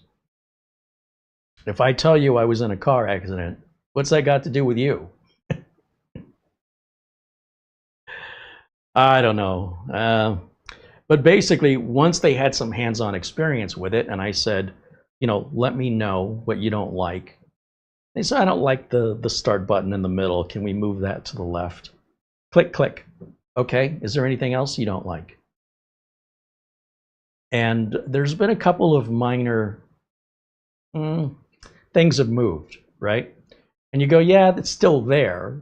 And I can make a shortcut for you if it's something you do often. And sometimes they say yes, sometimes they say no, and it's click, click, it's done. And with computers, everything changes over time. It's always been that way. It's never, ever been the same for any period of time with technology, never. And it's grown very rapidly. If you don't want to use a computer anymore, you don't need to keep up. But there's very few companies still running IBM System 36s and AS400s, or even older, because it's not practical to run such machines. It's also very expensive and almost impossible to get parts for. And those machines are much slower and much larger and much more expensive than something like this that can go faster and do more for less than 1% of the cost. So usually it's not a matter of what we want to do, it's what we have to do. In the 80s, what we used to say, well, what people used to say to me, like my parents, is deal with it or don't. That's it. You're not going to change the world unless you want to. Get off your butt and go change the world. If you're going to sit there and complain about the world changing, then don't change. Don't deal with it if you don't want to.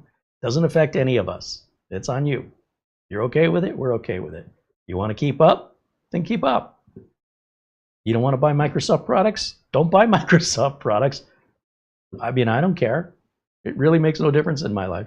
But if I can help you, if you want help, I can help you. If you don't want any help, well, there's nothing anybody can do to help. You don't want it. And that's okay.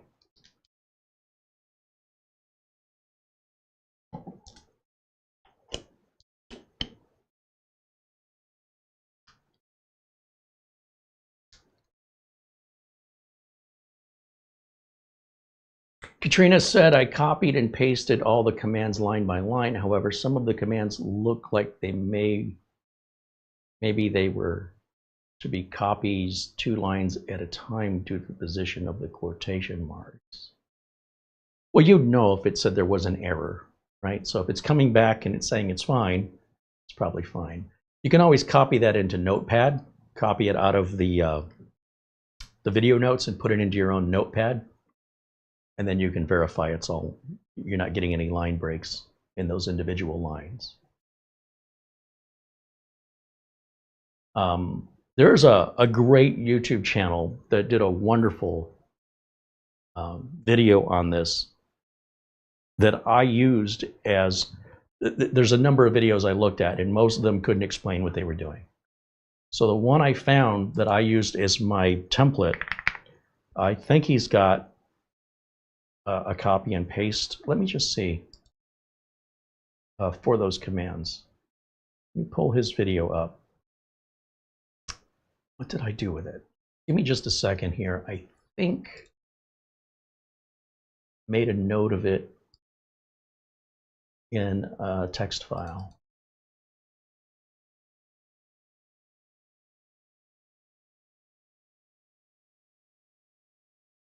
You know what? Maybe we can add this website to our video notes.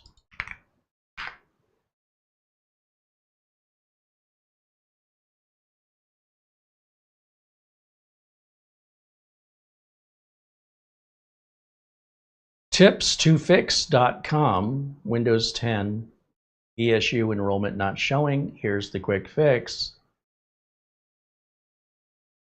This is the video. This is the gentleman whose video I thought was so well done, I could base today's video with explanations because he did a great job with it. And if we scroll down here, there's a little preface, and then we get to the quick method right here. And you see how these black boxes, they say copy? This allows you to just hit the copy button, and this will copy into your browsers or into your buffer of your Windows. And then you can just go and paste that if you're concerned you're not getting the entire line or for whatever reason it's not highlighting correctly. So this is that quick method here. And then if that doesn't work, this likely should work, then the full method would be the next step here. And then once again, he explains how you can check eligibility. Whereas I'm just saying just run the command and go and see what happens.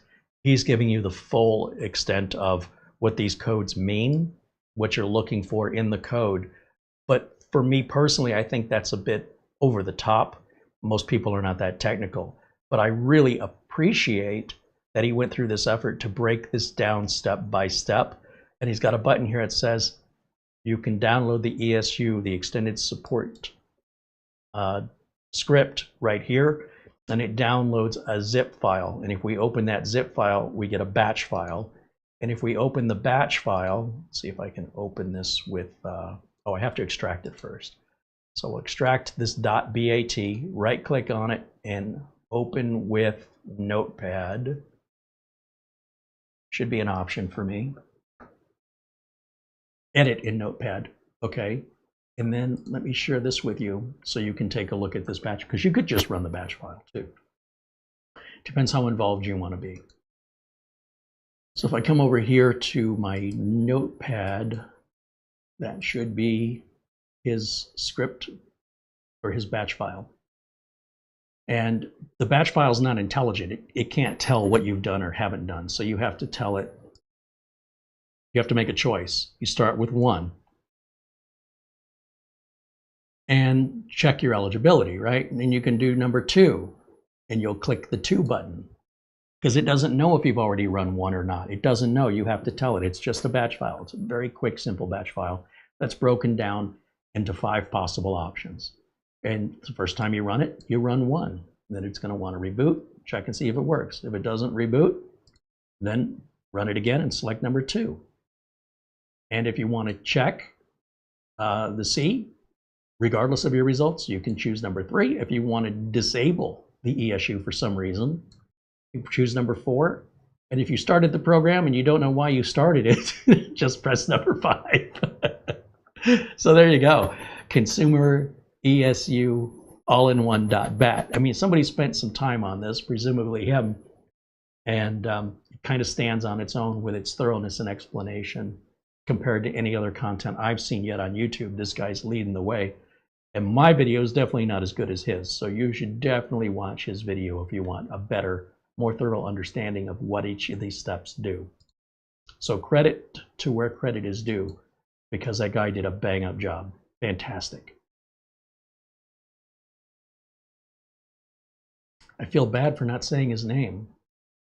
Let me see what his name is.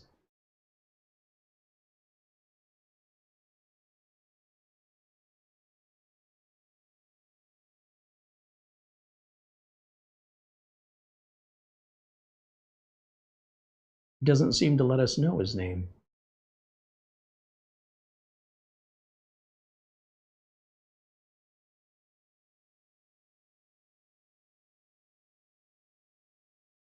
His name of his channel is Tips to Fix here on YouTube. Maybe we can go about his channel and see if it tells us who he is.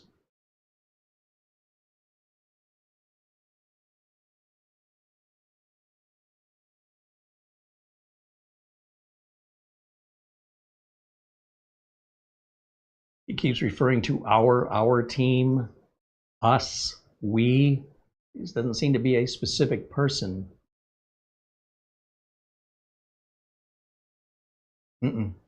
So whoever he is, he's choosing, I guess, to be anonymous. I don't know. But listen, credit due. He did a great job, or they did a great job.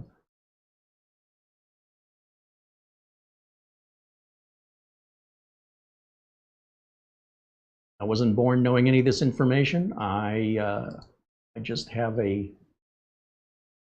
understanding of computers to identify nonsense from accurate information, given my career and what I do. So if you're an average user and you can't tell one apart from the other, you can ask me and I'll tell you if that's somebody I would trust or not. He's somebody that, at least in this video, if all of his videos are up to this level of thoroughness and explanation and accuracy, I should be subscribed to him. In fact, maybe I'll do that right now.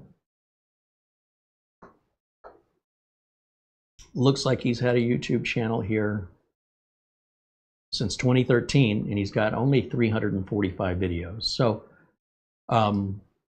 yeah, I have to take a look at some of the video library here, but you might want to do that as well. And it looks like he's covering a lot more than Windows. It looks like he's covering phones, laptops, CrowdStrike issue from last year.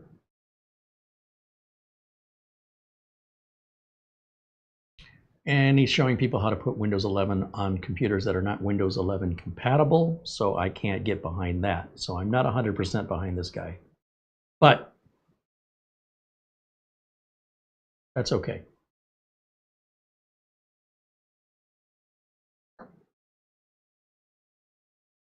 He doesn't need my permission. Let's see in the chat if there's any other questions for me today.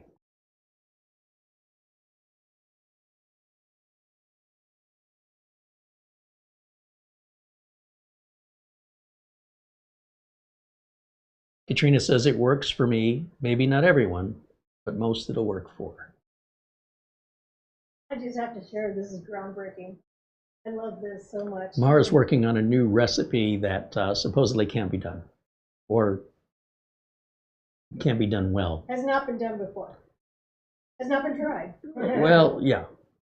It's not been done my way. Well, we'll see how it turns out, but you haven't, it's not done yet, right? You're just saying it's... They are, for the most part, finished. I'm just doing final touches. And then you'll see how they taste. Correct. Okay. But so far, it's looking awesome. very promising. Awesome. You're making dumplings using no flour. Using unbelievable flour. Yeah, so this should be interesting.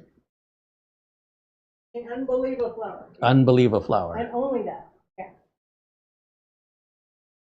Yep.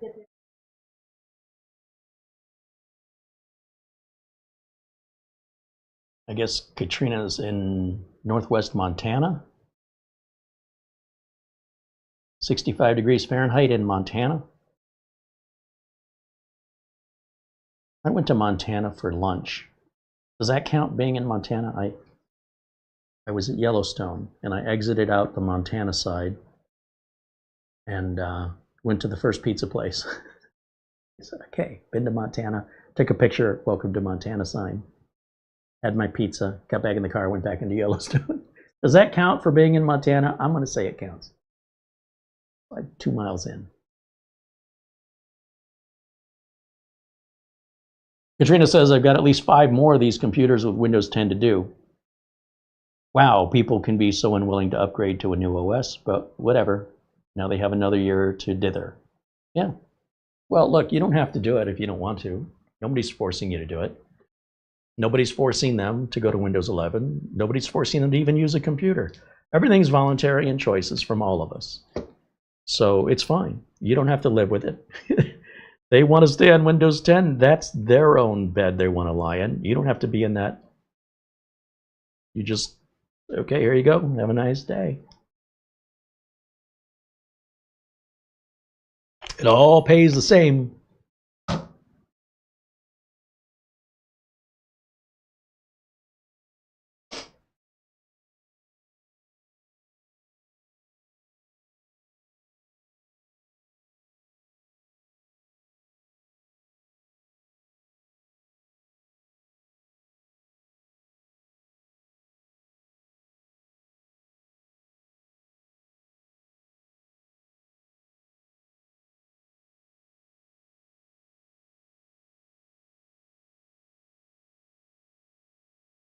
Mark Gaines says, I've got mail. Okay, Mark, let's check that email.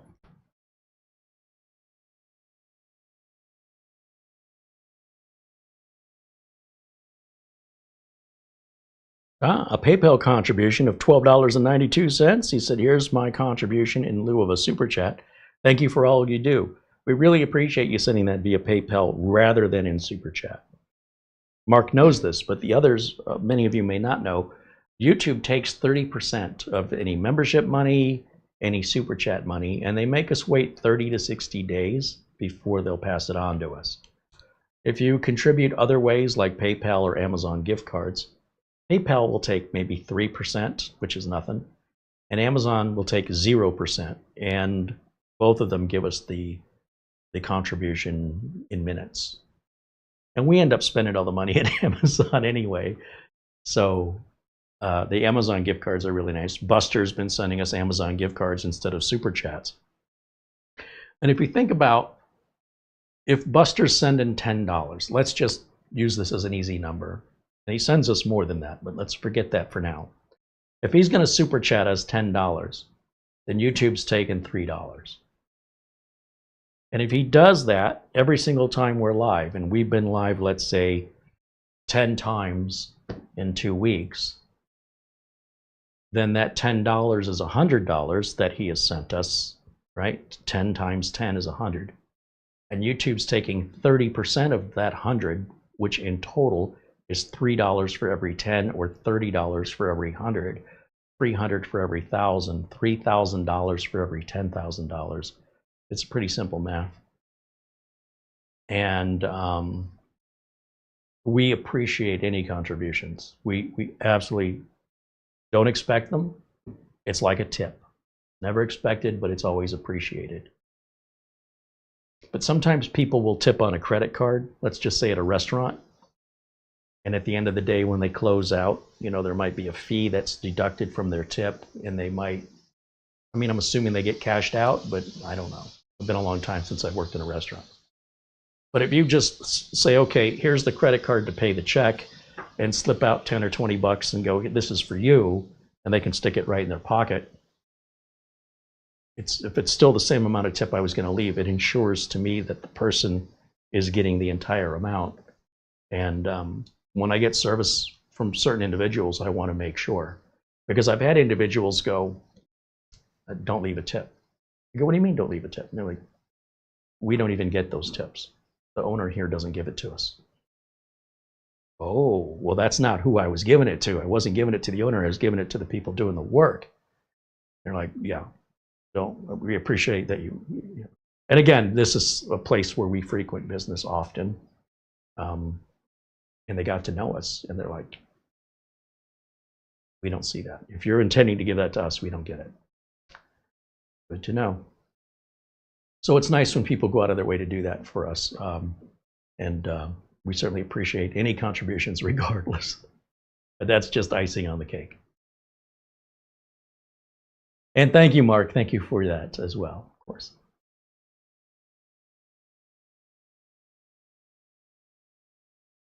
Francisco wants to know what's going to happen next year. Will you be alive in October of next year? Will I be? You're asking about a crystal ball reading. I'm not Chloe the psychic. More than likely, statistically, no, that Microsoft won't continue it. No.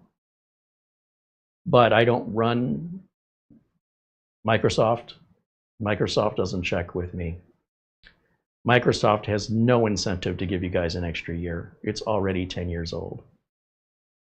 Is that your dumpling? It is. Is it good? It's fluffy on the inside. I'm fluffy on the inside. You're beautiful. But these, so I crisp them up on the outside just to, because some dumplings go to like Chinese restaurants and stuff. The dumplings are slightly crisp on the outside, like lightly brown, which is what I do with these. Great. You put cheese or anything on them? Oh, I mean, you can. Parmesan? This is just so I can make sure it works.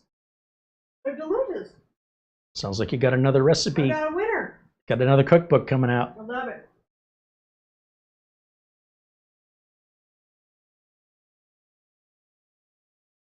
Scott says, Carey, I took a picture of the Arizona sign after crossing the Hoover Dam. Does that count as being in Arizona? In my book, it does, yes.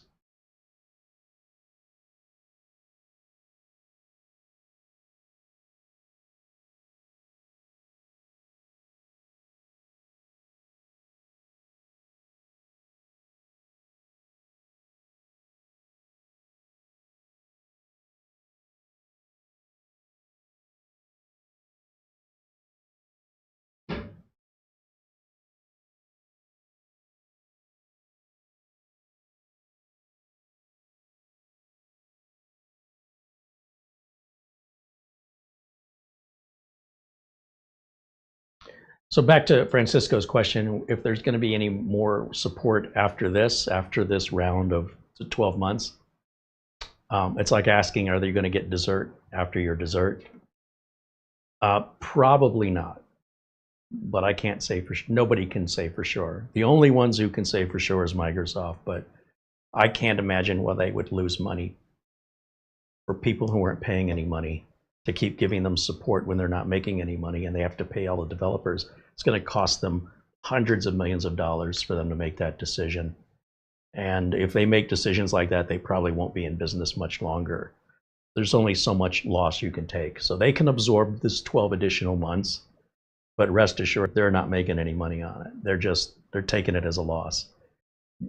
At some point, when you drain the well, there's no water left in it anymore. So if you guys want to empty that well out and you just think that it magically refills itself, I mean, good luck with that. It's probably not going to happen, though. But I could be wrong. I wouldn't bet on it if I was a betting man.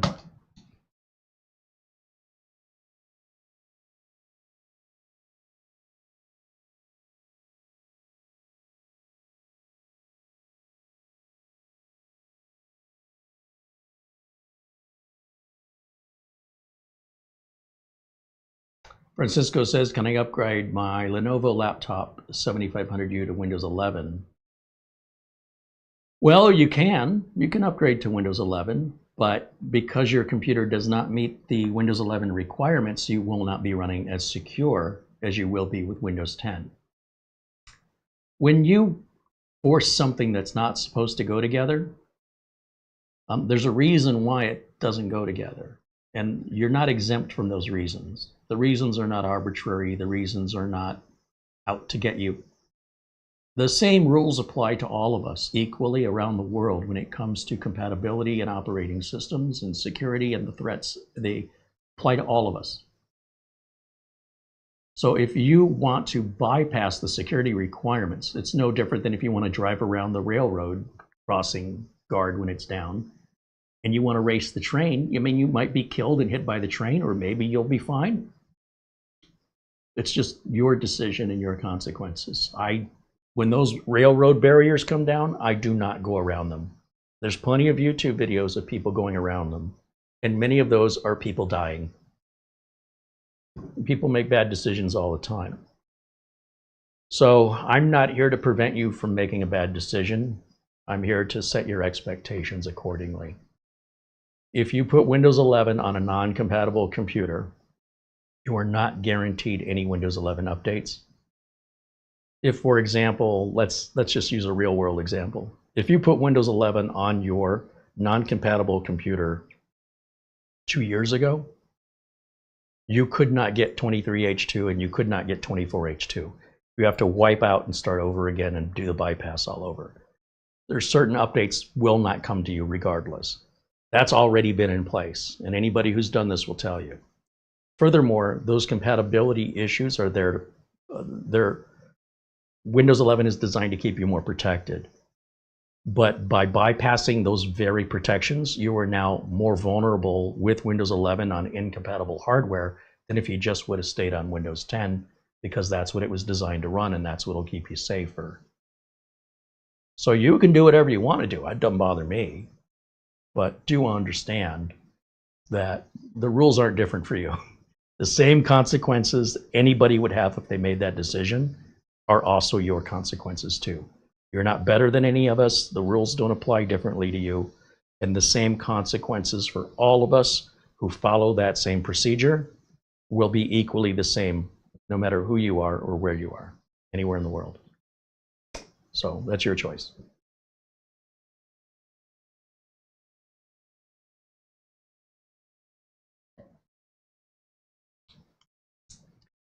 The extended security update business is 3+ years.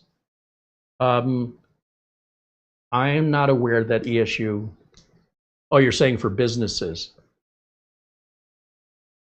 You'd have to ask Microsoft about that. I think you're oversimplifying.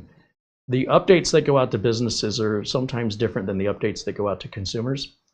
And people who are not in the business and people who don't work behind the scenes, they have a simplistic level of thinking that lacks any depth of understanding of the nature of why updates are released during certain, what's the word, distribution? I can't think of it.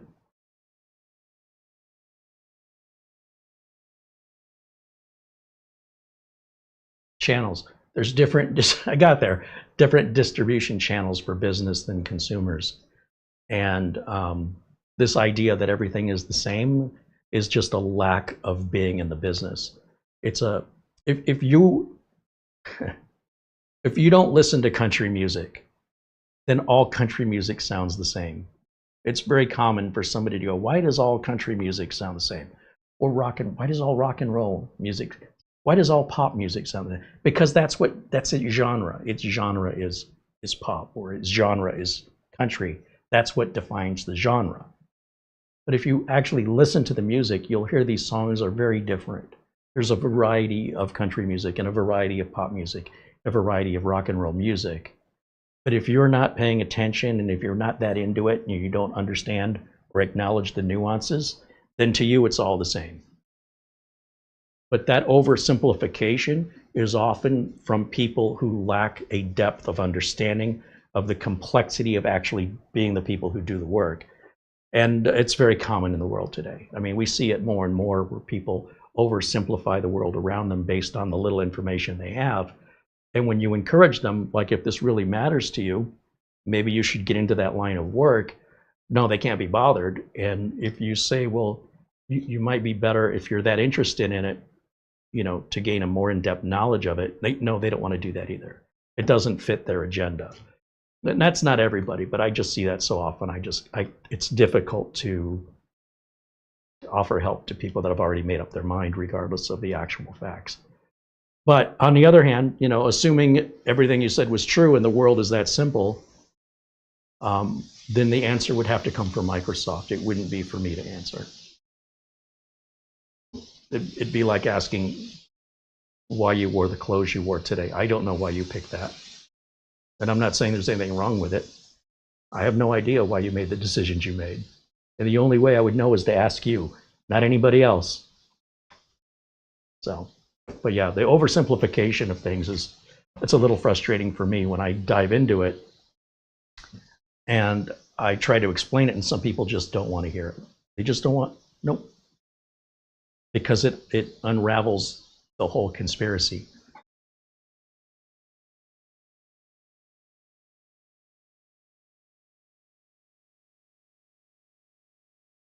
What in Windows 11 makes a machine not compatible? Mostly security requirements. If we open, let's just say Copilot, right? Let me go to Copilot here. Bring up Copilot. And I'll type your question, letter for letter, right into Copilot. You can use, it doesn't have to be a Microsoft AI. You can use Grok or Perplexity or, I don't know, ChatGPT. What makes a computer not compatible with Windows 11? So let's talk about that. And I mean, why reinvent the wheel? The information's right here for you. You've got a keyboard, right? So these kind of questions, if you choose to educate yourself, you don't need to ask a content creator. You can, you don't need to. You can self-serve.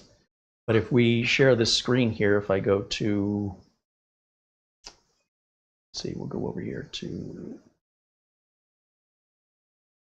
Copilot. Here we go.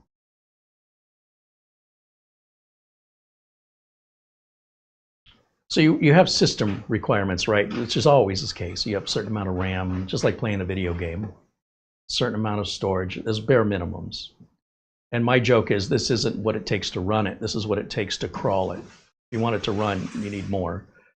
But the security features are particularly important, including UEFI BIOS, which is very important.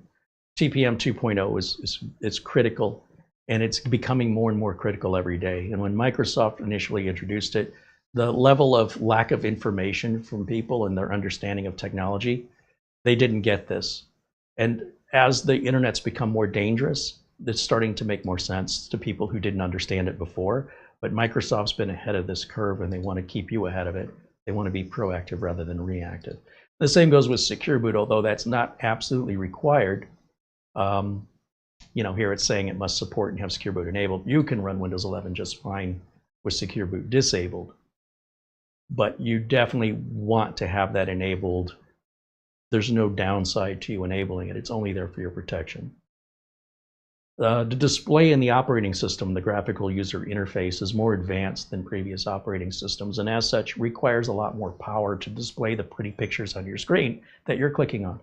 So you need a graphics card that has to support DirectX 12 or later, with a driver that's current as far as WDDM 2.0 or better.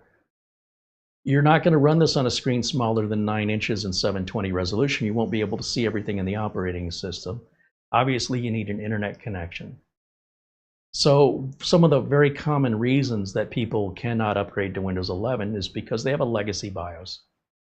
And that's going to limit you in so many ways that prevent you from using any modern printers, flash drives, other technology, some Wi-Fi. You're going to just limit yourself, just like any other old technology. If you want to use Windows XP today, you can. but good luck getting Wi-Fi to work on it. At least not any Wi-Fi 7. And then you've got maybe a disabled TPM. Maybe you have a trusted platform module within your CPU. They started building them into the CPUs around the 8th gen of Intel processors. There's a few that have TPM that are older, but they're lacking the other things that Windows 11 needs. So that's where we talk about unsupported CPU generation. And then, of course, if you don't have enough storage space or you have enough RAM, it won't install. So if you're looking at processor requirements, so what does a processor need to run Windows 11? There's a few other instruction sets within the CPU itself as it was originally manufactured that did not exist in the past. And without those instruction sets, it cannot run Windows 11. So when we talk about that, it pretty much covers anything that's a second generation Ryzen. So if you're an AMD fan and you bought a Ryzen 1 to support this company, congratulations, you are a pioneer. And the cost of your being a pioneer and the cost of you being first is you have a chip that was built outside of those specifications and will never, ever be Windows 11 compatible. So your original Ryzen chips from AMD, including original Threadrippers, cannot run Windows 11. They're not compatible. You can force 11 on them with the same subset of consequences, but the chip itself cannot be modified to be compatible. So you have to get a second generation or newer Ryzen. So any AMD processor that starts with the number 2 or higher. So if you have an original Ryzen processor, it is not, nor was it ever, and nor will it ever be compatible with Windows 11. Same holds true with older generation Intel processors going back 7 years, 8 years, 9 years. Once you go beyond 9 years, the CPU the technology hadn't been invented yet. And Windows 11 needs that technology to protect you. And if it wasn't invented, how does your chip magically have a feature that wasn't invented? How does that make sense? How would you expect that to just suddenly have a feature? I want Bluetooth on my 1954 Chevy. Okay, they didn't build it that way.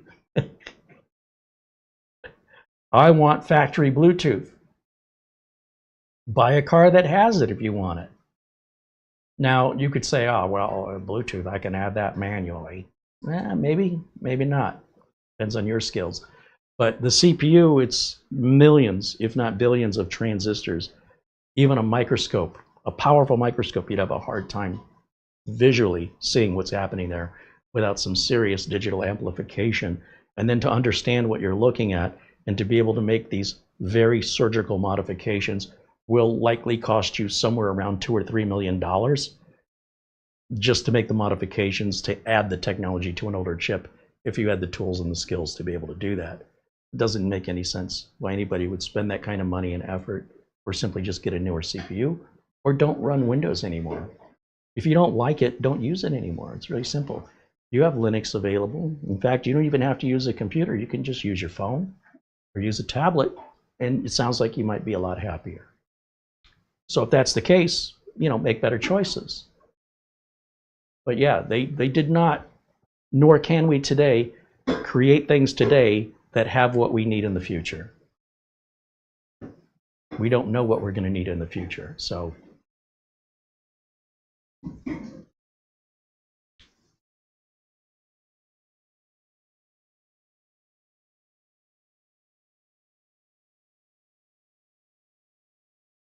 was my Copilot?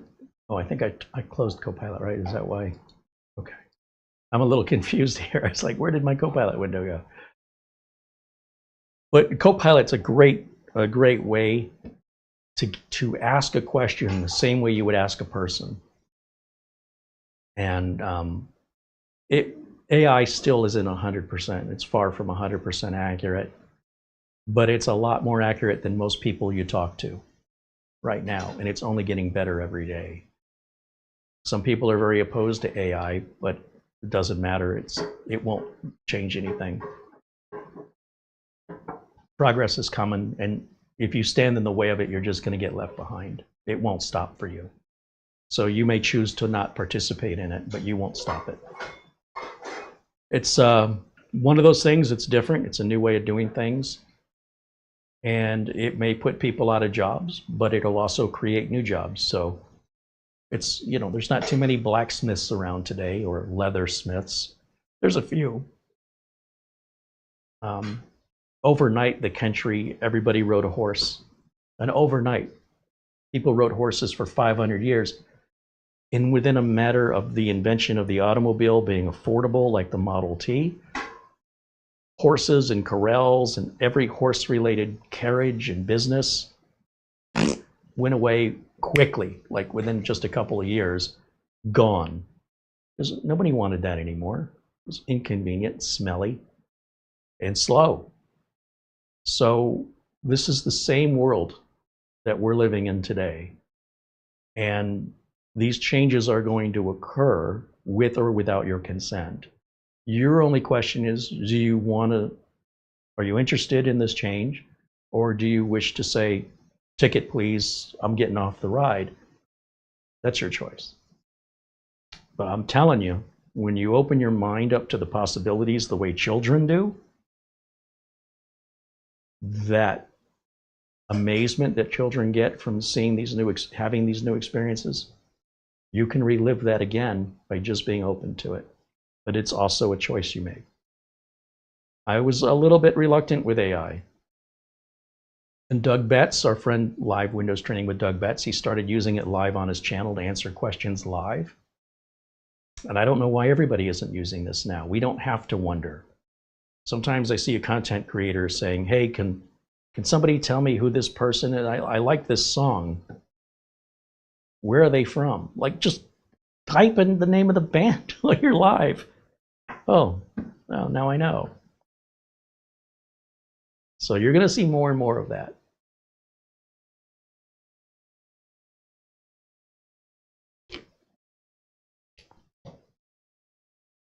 Jose Lopez with a $1 super chat. Thank you, Jose. Here's the other thing I want to remind you about, that the reasoning that people have why they don't get rid of old computers, more often than not, is they hear about money. What's interesting is the people who claim they don't have money somehow have money to get online and watch these videos. They have a device they're using, they have an internet connection, they have an electric bill, they have a roof over their heads of some way, shape, or form, and they have spare time where they can watch these videos and join us in the chat room. That sounds like you got some money if you're able to do that. I'm just saying, it just sounds like, from what I'm seeing, it's not matching what you're saying, and it's that you don't want to spend your money on it. All right, that's fine. Say, look, I've got a few dollars after my bills, and I don't want to spend it on a computer. Then a computer's not important to you, and that's okay. But don't tell me it's important to you and that you don't have any money when it is important to you and you do have money and you could make it work. And the reason I say this is it's just really about hypocrisy. If we go over to Amazon, and you know, my first computer was $1,200. That was everything. That was the keyboard, the mouse.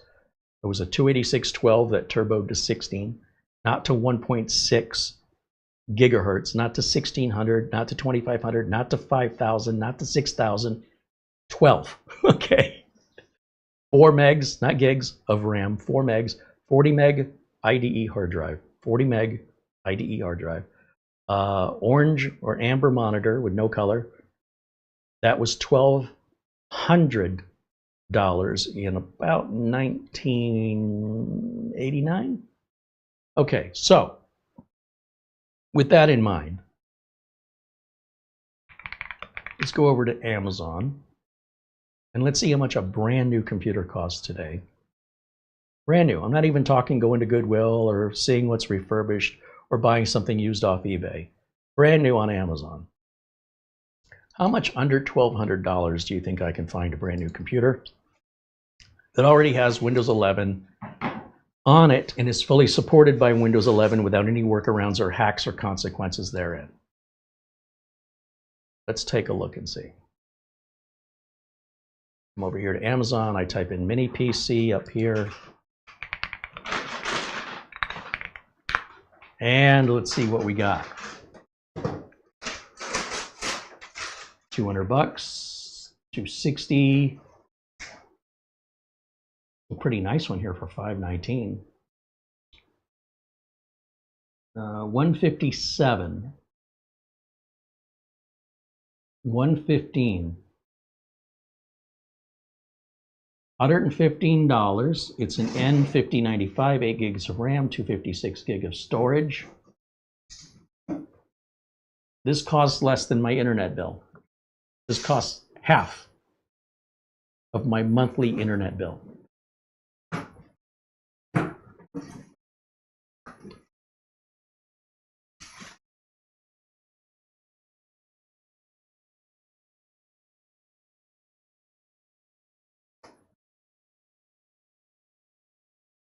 One-year warranty.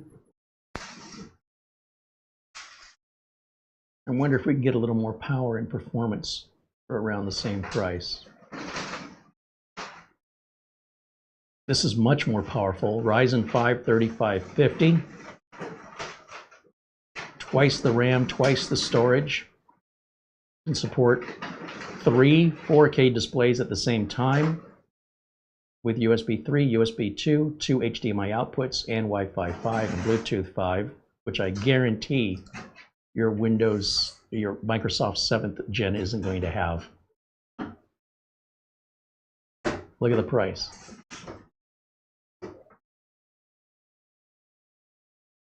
I don't get it. And if that's too much money for 20 bucks less at 150, by the way, you can even make payments on this. Like you don't have to pay the whole 150 right up front.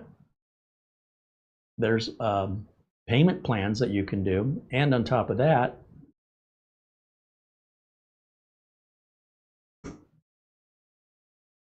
they'll be introducing every year. Amazon introduces layaway around the holiday, the big Christmas holiday, and layaway is completely free, and you make the payments, and then when you paid it off, they'll send it to you.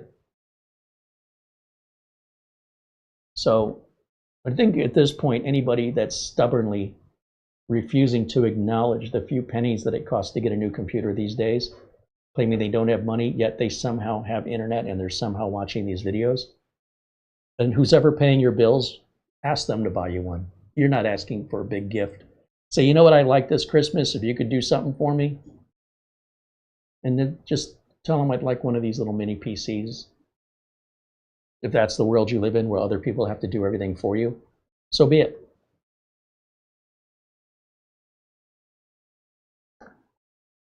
Otherwise, I guess you're just making a choice. And if you don't like your choice, don't complain to me about it. It's like, stop making that choice. That's on you.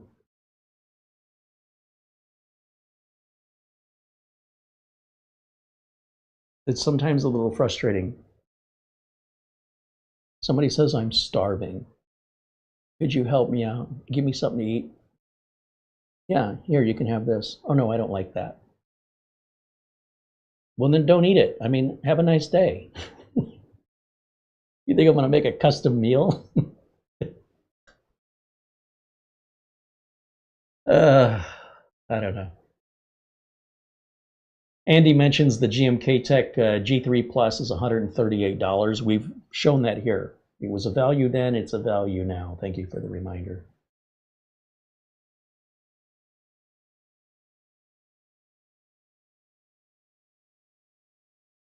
I would say this mini PC is not for gaming. I don't know.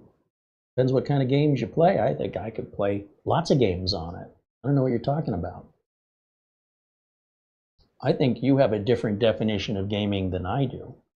Because gaming to me is having fun with the computer. I can pull that pinball game up on the browser on that little mini PC. I can pull up retro games from NES and Game Boy and such just fine. I can pull up probably games like League of Legends or World of Warcraft without a problem. So I think you're talking about a specific game or a set of games in particular. But those games probably cost more than the computer does, so I'm not sure your argument really holds any water anyway. How can I be expected to pay $80 or $90 for a game, but then say I don't have the money to spend on a new computer? Doesn't sound like you can afford the game. That's okay. I can't afford a Tesla, so I don't own one. There's what I want, and there's what I can have. Okay, these are two different things.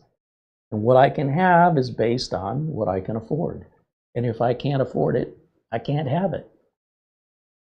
Just like everybody else. I mean, unless you were born into a wealthy family and you can make demands, I'm not in a position to make demands, because what happens if you don't listen to me? Don't give me what I want. What am I going to do about it? Nothing. What could I possibly do? I have no power and authority. If I did, maybe I'd have the Tesla and this would be a non-issue. But I don't expect anybody to provide things to me. I'm my own man, and there's a sense of pride that if I didn't earn it, I don't want it. But that's just how I was raised.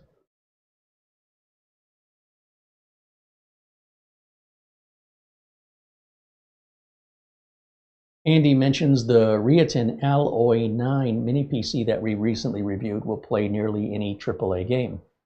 Well, not for $138. But yeah, you spend accordingly. Ben Laird said, I've got 5 mini PCs that range in price from 150 to 500 pounds. They all run well on Windows 11. Yeah, of course.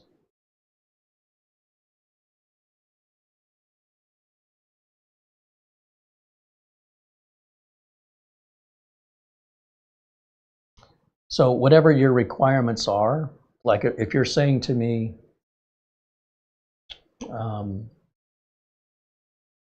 my computer's not Windows 11 compatible, and I say to you, just get a Windows 11 compatible computer, and then your response is, but I can't play these games, well, it sounds like your computer's a toy.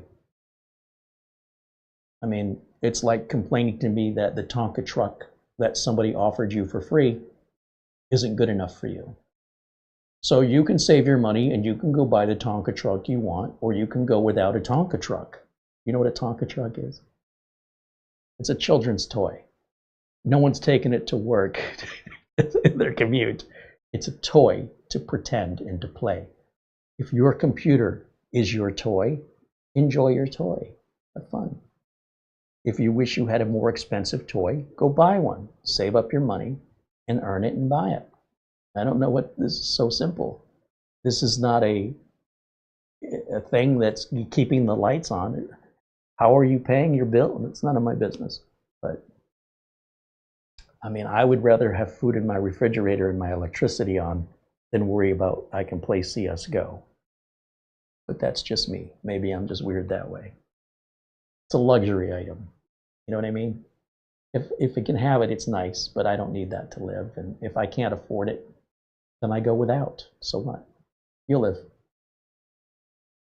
Tools versus toys. In my line of work, these are tools. And the reason I can say that is because people pay me money to make sure that their tools work. Because if their tools stop working, they can't do their jobs. A surgeon can't do job without the right tools. A mechanic cannot do their job without tools. Toys do not require tools. Tools are optional on toys, and toys therefore are really nothing that's driving any business other than the people who make the games. So if you're making the games, you're on the right side of it. If you're playing the games, well, it's your choice of how you spend your time and money. Knock yourself out. If you've got the time and money for that, you're doing financially better than I am.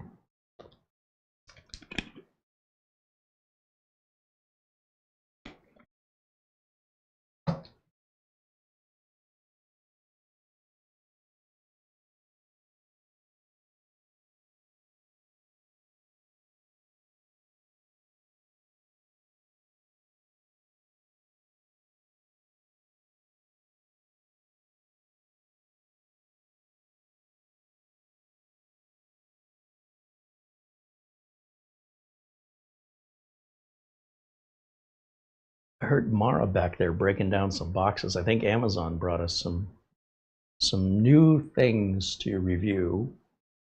Trying to look around to see what it is. think I got some food. That's a game I like to play. Nourishment. I'd rather spend money on that, but that's just me.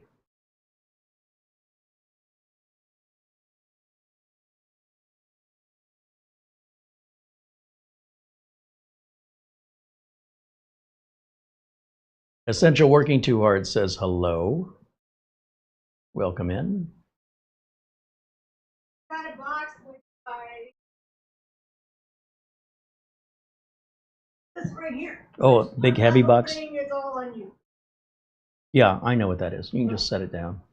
Okay. Yeah. Yeah. Did I get any snacks? Got lots. All right.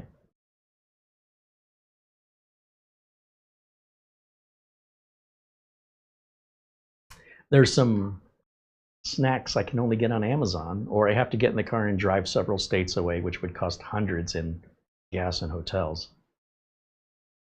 So if you're asking me, would I rather spend money on playing a game or spend money on getting these out-of-state snacks, those snacks are going to bring me much more joy. And since I don't have money to do both, it's just the choice I make.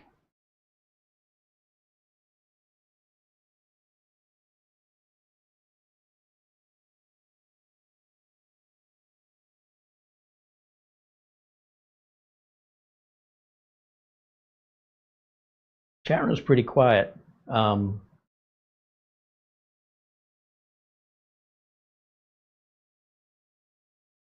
Just kind of scrolling through to see if I've missed anything else here.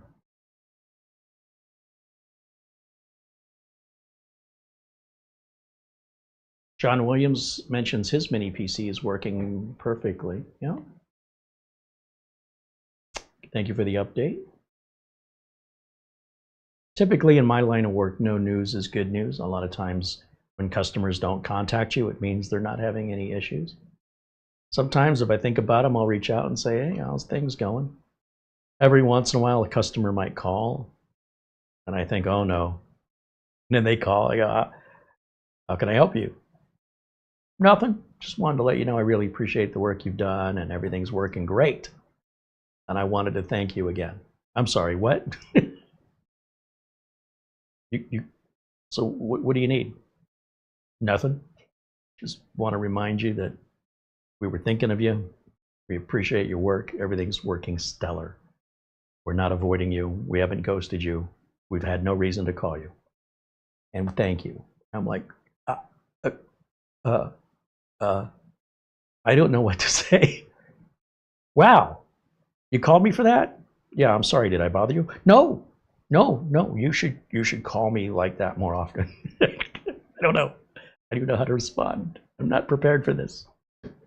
It doesn't happen very often, and it always catches me off guard. So there's nothing you need? No, just letting you know everything's great. Thank you. Wow. Mark Gaines said Corsair is sending him a complete new all-in-one cooler. His cooler, I guess his screen started to flicker. This is now his third cooler on this computer. That's pretty new. He's not had some very good luck, but regardless, he's not giving up, nor should he. The issues he had with the first cooler are unacceptable. The issues he had with the second cooler are unacceptable. And the fact that he has to keep taking it apart and putting it all back together as his own labor because of other people's problems, he didn't do anything wrong, but I really admire that stick-to-itiveness of doing it as many times as it needs to get done regardless of the reason. Until it's done right, it's not done for any reason. You're speaking my language.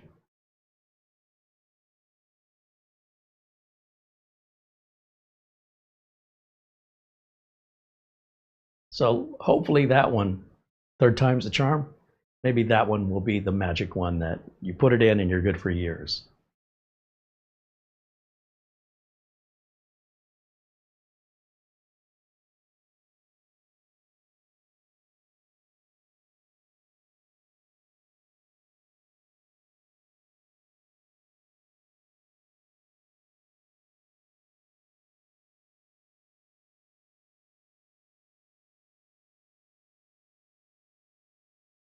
So we'll make sure that Mara adds the link to the website that has the batch file you can download, as well as a link to the video that the other gentleman made with regards to the steps to get the offer for the Windows 10 extended security updates if you're not getting the offer.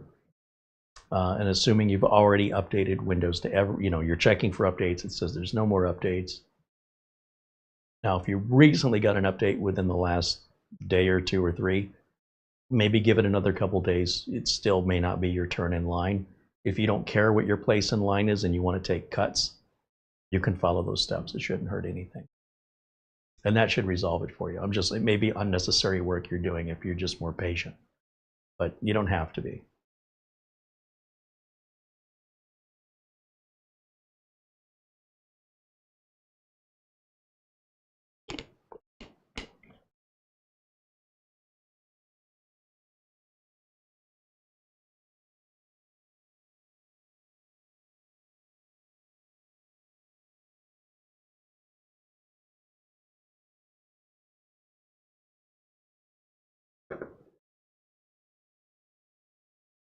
I'll give you guys a second here, just a moment more, if you have any other questions that you want to ask.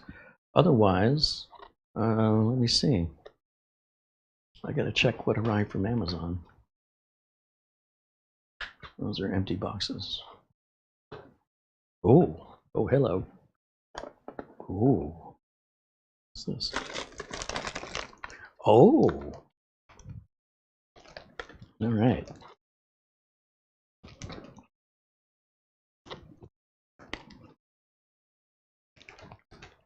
You guys spend some money on games. I'm going to spend some money on snacks.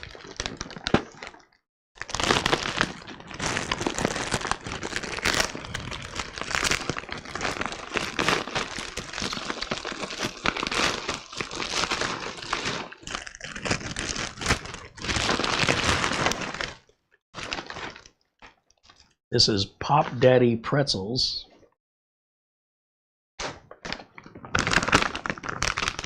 Just took forever to arrive.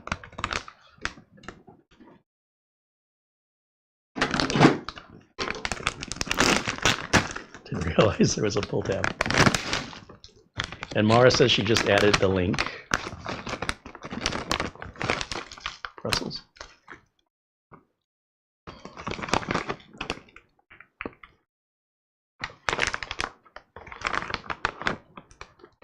Beer cheese flavor. Is that good? I don't know. I never had them.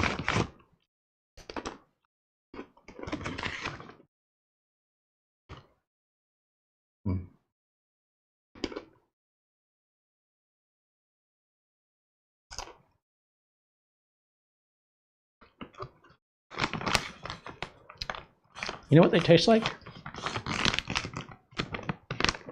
Beer cheese on a pretzel. It's pretty good. Now these I've had before, but they're hard to find in the stores out here in Phoenix. I have to go to, I'm not going to go to one particular specialty shop just to buy this one item. If I can't get it at the typical market, I go without. I'm not driving across town to go to a liquor store so I can get some snacks. So go on Amazon, have the snacks come to me. These are one of my favorite things right here.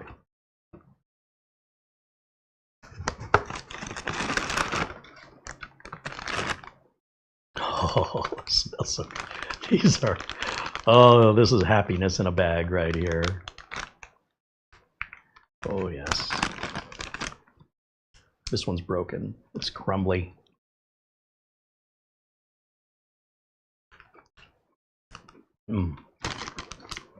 Just the way I remembered. I did not order enough of this. However much I ordered, this probably isn't going to see the end of the day. Oh, I forgot how good these are. They taste like a sharp cheddar, maybe with flour, to make almost like a cookie or a biscuit. And they have just a little bit of tanginess cheesy, tangy. And they're so soft to chew. Mmm.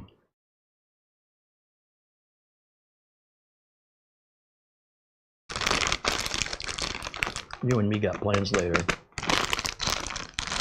Wow. If I remembered how much I like those, I would have ordered them a long time ago. Tasty. You know what? Both things are pretty good. I never had these before, but I don't know that they'll become a new favorite or not. We'll see how they grow on me. They're not bad. They're not great. I'll eat them.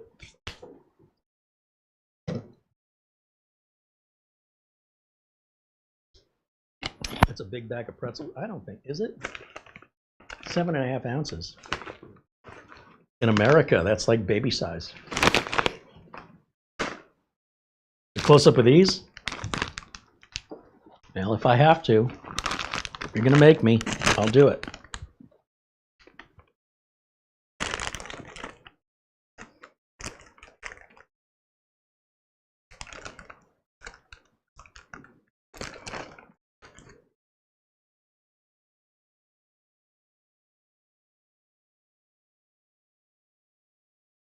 See if I can get my face off of there and it'll focus on the bite into it.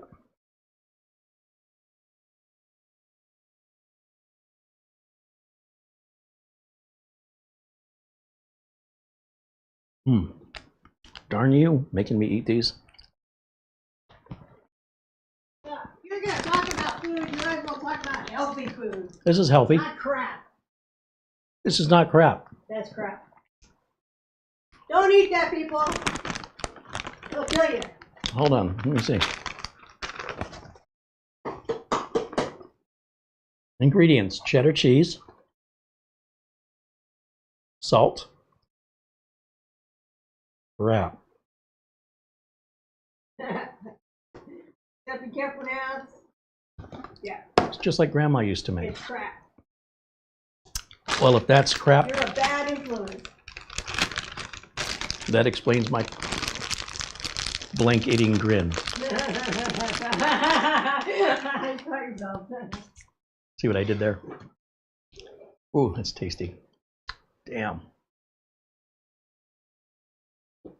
The worse it is for you, the better it tastes. This is my forbidden fruit, given that it's neither fruit nor forbidden.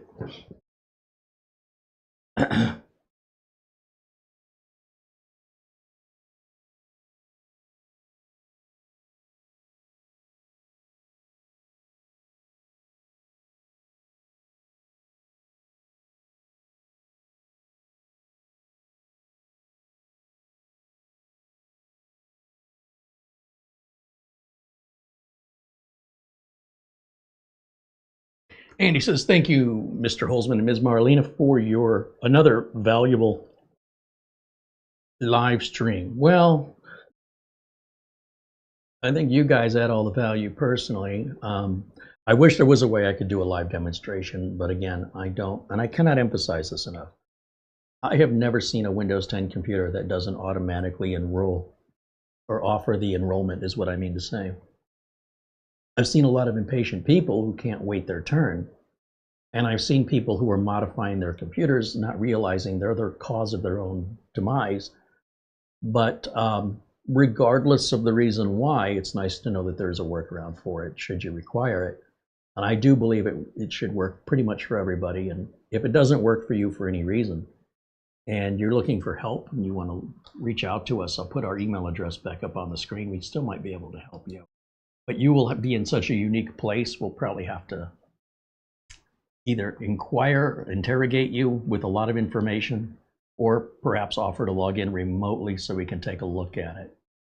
And if you're not willing to have us log into it remotely so we can help you, don't waste your time asking, because it really makes it difficult for us if we, if you're in such a unique position, then we're just guessing and we have to look at it so that we can find what's going on. But I think most of you, this is going to solve that problem. Like the vast majority of people who are not getting the enroll option this should provide it for you. And like I said, if you try it, let us know your results. Leave it in comments or reach out to us in email. Join us on our forum. You know, I don't talk about it that often, but we have a free forum. And if we go to grab screen capture again here. That is not the one I want. Hold on, that's a display capture. I want a screen capture. That's the one. We go up here and type in boards.CareyHolzman. Is it CareyHolzman? .boards.net, and it helps if I spell my own name correctly. ZZ Top. There it is. CareyHolzman.boards.net. This forum is open to everybody around the world, 24 hours a day, 7 days a week, completely free of charge. Under general discussion, you'll see members of our community saying hello, talking about what's on their minds, asking for help, or just sharing a story. And we'd love to hear from you guys. This is where you can reach out not only to us, but to each other in discussions ranging anything that you're interested in discussing. Somebody wants to talk about ham radios, there's a whole thread to talk about ham radios. Okay, so it's always been here, well, for the last few months, and I feel sometimes I need to remind you that this content is there. And as a guest, you're not going to be able to participate, but you can register a free account. We don't want your contact information. We're just trying to keep out the spammers. So it's not so much that we care who you are. We want to make sure who you're not. Like not a spammer, not a troublemaker, not a troll.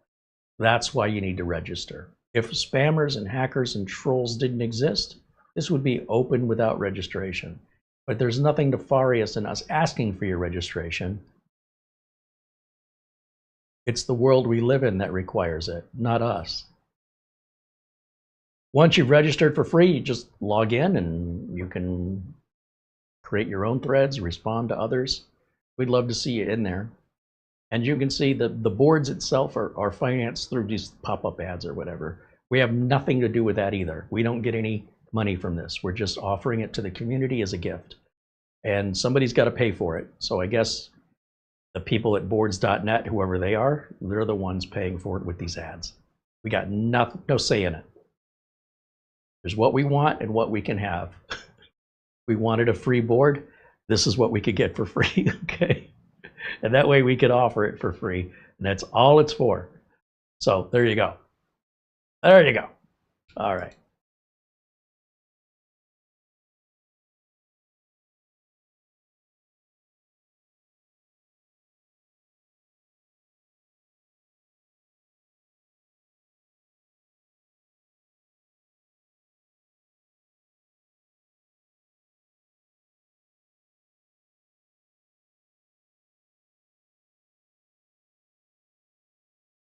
Harry, you're not eating healthy. Now there's two of us. Well, I'm not dead yet, so if I'm still alive, how is it not healthy? Now, when I'm dead, then you can tell me it wasn't healthy.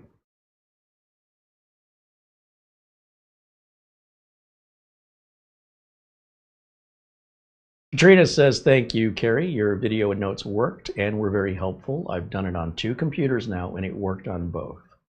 Thank you for the update, Katrina, and I'm glad to hear that. I'm sure and hopeful, and I'm expecting it should work on every machine that you use it on.